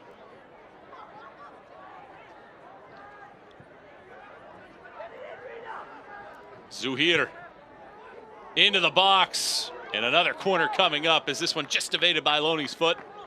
That's a lovely ball into the near post, rather, from Rida Zuhir. The youngster there, just whipping it in, the 19-year-old, and it's a great one by Loney. Just can't quite make contact. If he does, it could very well have been the 7th. 85th minute. This match felt like this was going to be a good barometer and a litmus test for each of these teams. And San Antonio has passed with flying colors, and they're not done yet.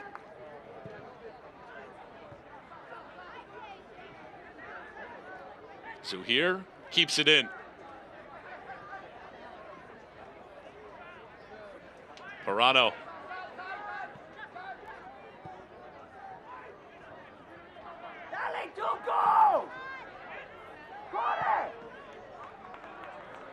Good long ball forward.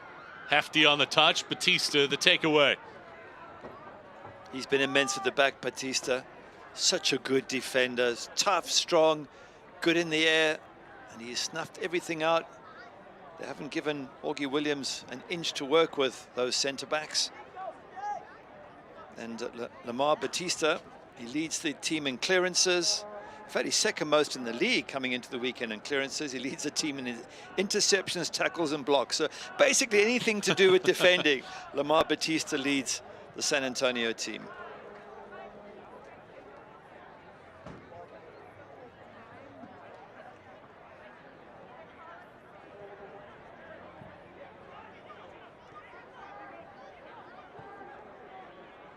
Funneled. Smith can't catch up.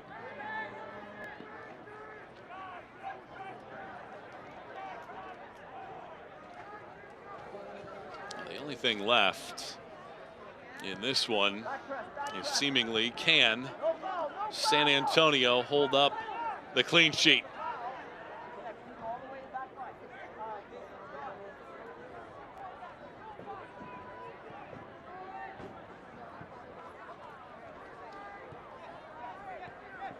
These red shirts closing down, winning the ball.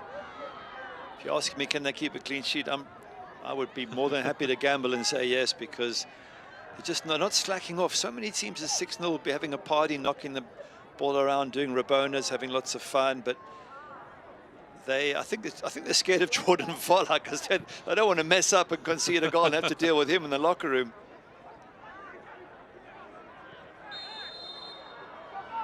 Here's a foul and more. Yellow card shown, and a free kick coming for San Antonio. Andrew Booth picks up the yellow card.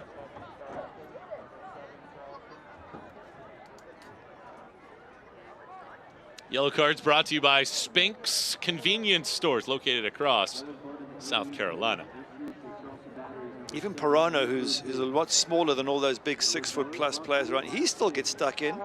Yes, he gets brought down, but he's running at the defense. He's being brave. Here's a shot attempt. Muse had to come up with a strong save. Might not have been expecting it, but a highlight from the keeper. Now, a big issue. Bailoni bags the team's 7th. He's got a brace. San Antonio with a club record 7 goals in an annihilation of Charleston. Good finish from Bailoni. Look at the celebration, how much it means to him, even though it's the 7th. They're so excited to be scoring goals, but this is seconds after Trey Muse has made an important save. Augie Williams loses the ball. There's a quick counter-attack, and he's all on his own, Bailoni. But Trey Muse literally less than 30 seconds earlier had made an important save from a free kick, and from the attack they lose possession, turnover ball, and they get absolutely punished for it. It has been a display second to none. All the time I've watched USL, I can't think of a more dominant display by a team away from home against a side who's sitting top of the division. Absolutely brilliant. Like I say, if people thought that San Antonio, after a couple of draws or 3 draws, were losing their touch as champions, well, think again. This is still going to be the team to beat, I think, throughout this season. San Antonio, the 12th team in USL Championship history with 7 goals in a match. That's tied for the 5th most ever. The last team to score at least 7 was when Tampa Bay scored 8 in October of 2022. Does it say who it was against? It does not. Okay, because I'm just wondering, it's one thing when you score 8 against a team that's floundering in the second bottom position, but this is against Charleston Battery, who are top in the East. It was Loudon. Loudon, well, that you know, Loudon with the young kids they used to have on a regular basis, you can understand that sort of result. This result, wow. 2 minutes of extra time brought to you by MUSC Health Sports Medicine.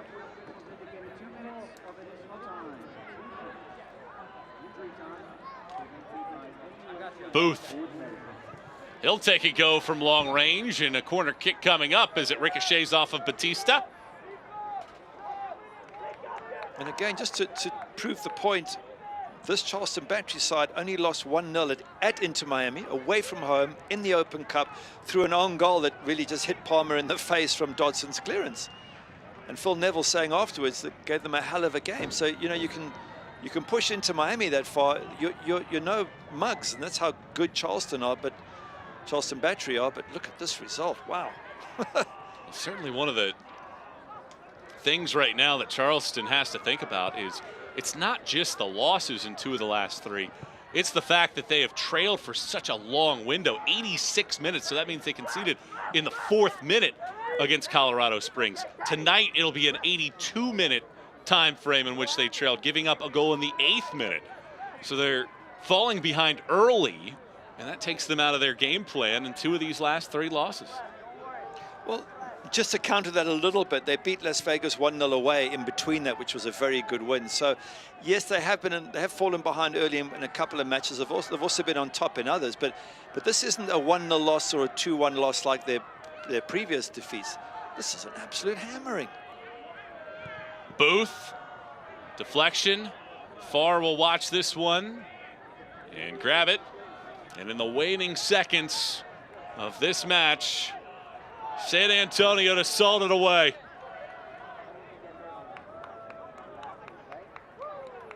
When this final whistle goes, should we stand here and applaud? I'm just saying, what is appropriate to a team that goes away from home to the team that's top in the other division and wins 7-0?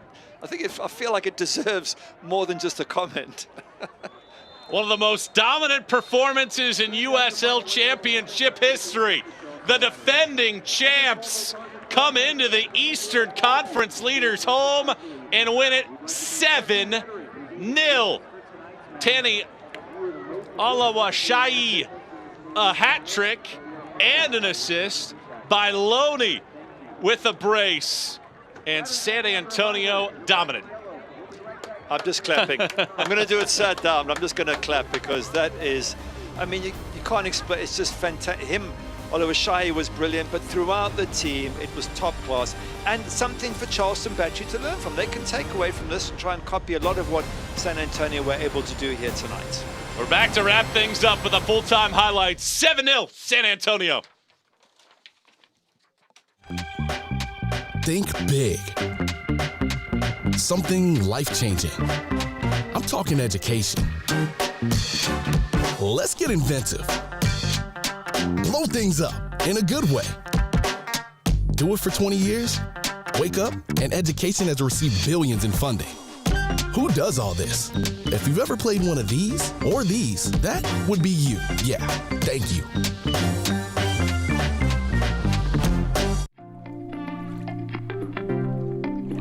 Charleston is located in the Low Country of South Carolina. The history here, it runs deep, and you can't imagine being anyplace else.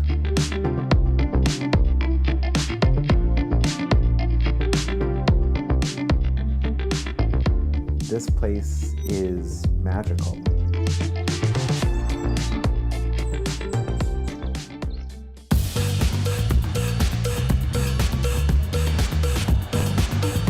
What's he thinking about here off the bar? It's Augie Williams off the hand and in. Too much power for Augie Williams. He has his 5th of the season. Beat out Baraha! And it's saved by Hughes.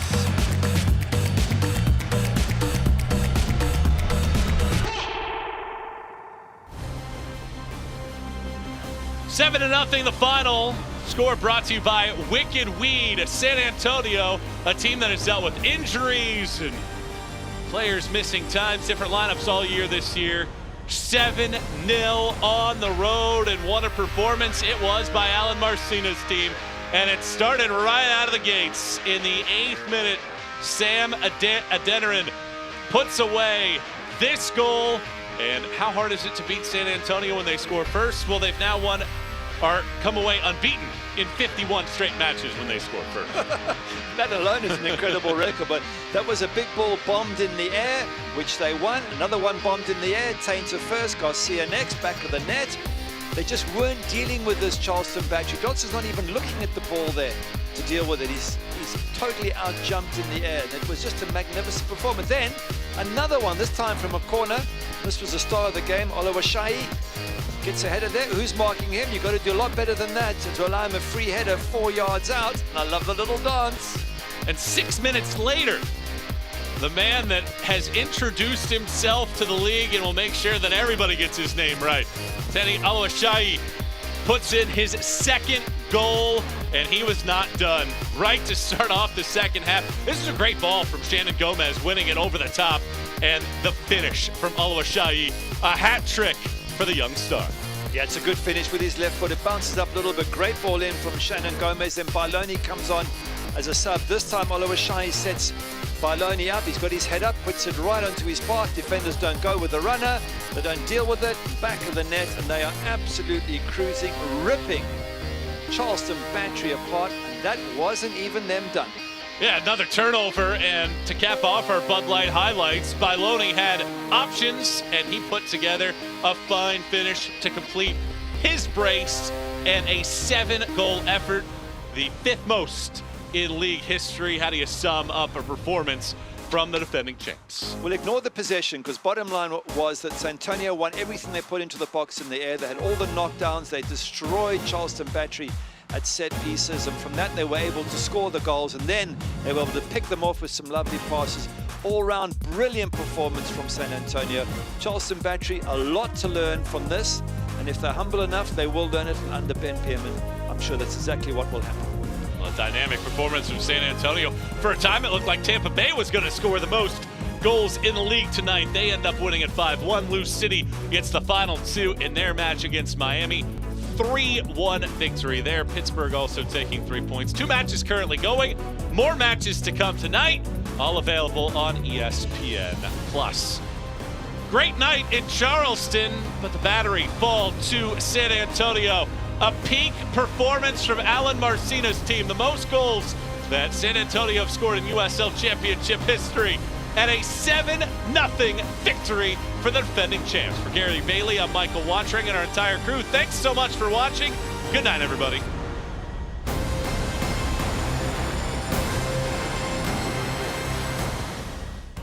This copyrighted telecast of the United Soccer League Championship cannot be retransmitted, rebroadcast, or reproduced without the expressed written consent of the United Soccer League Championship.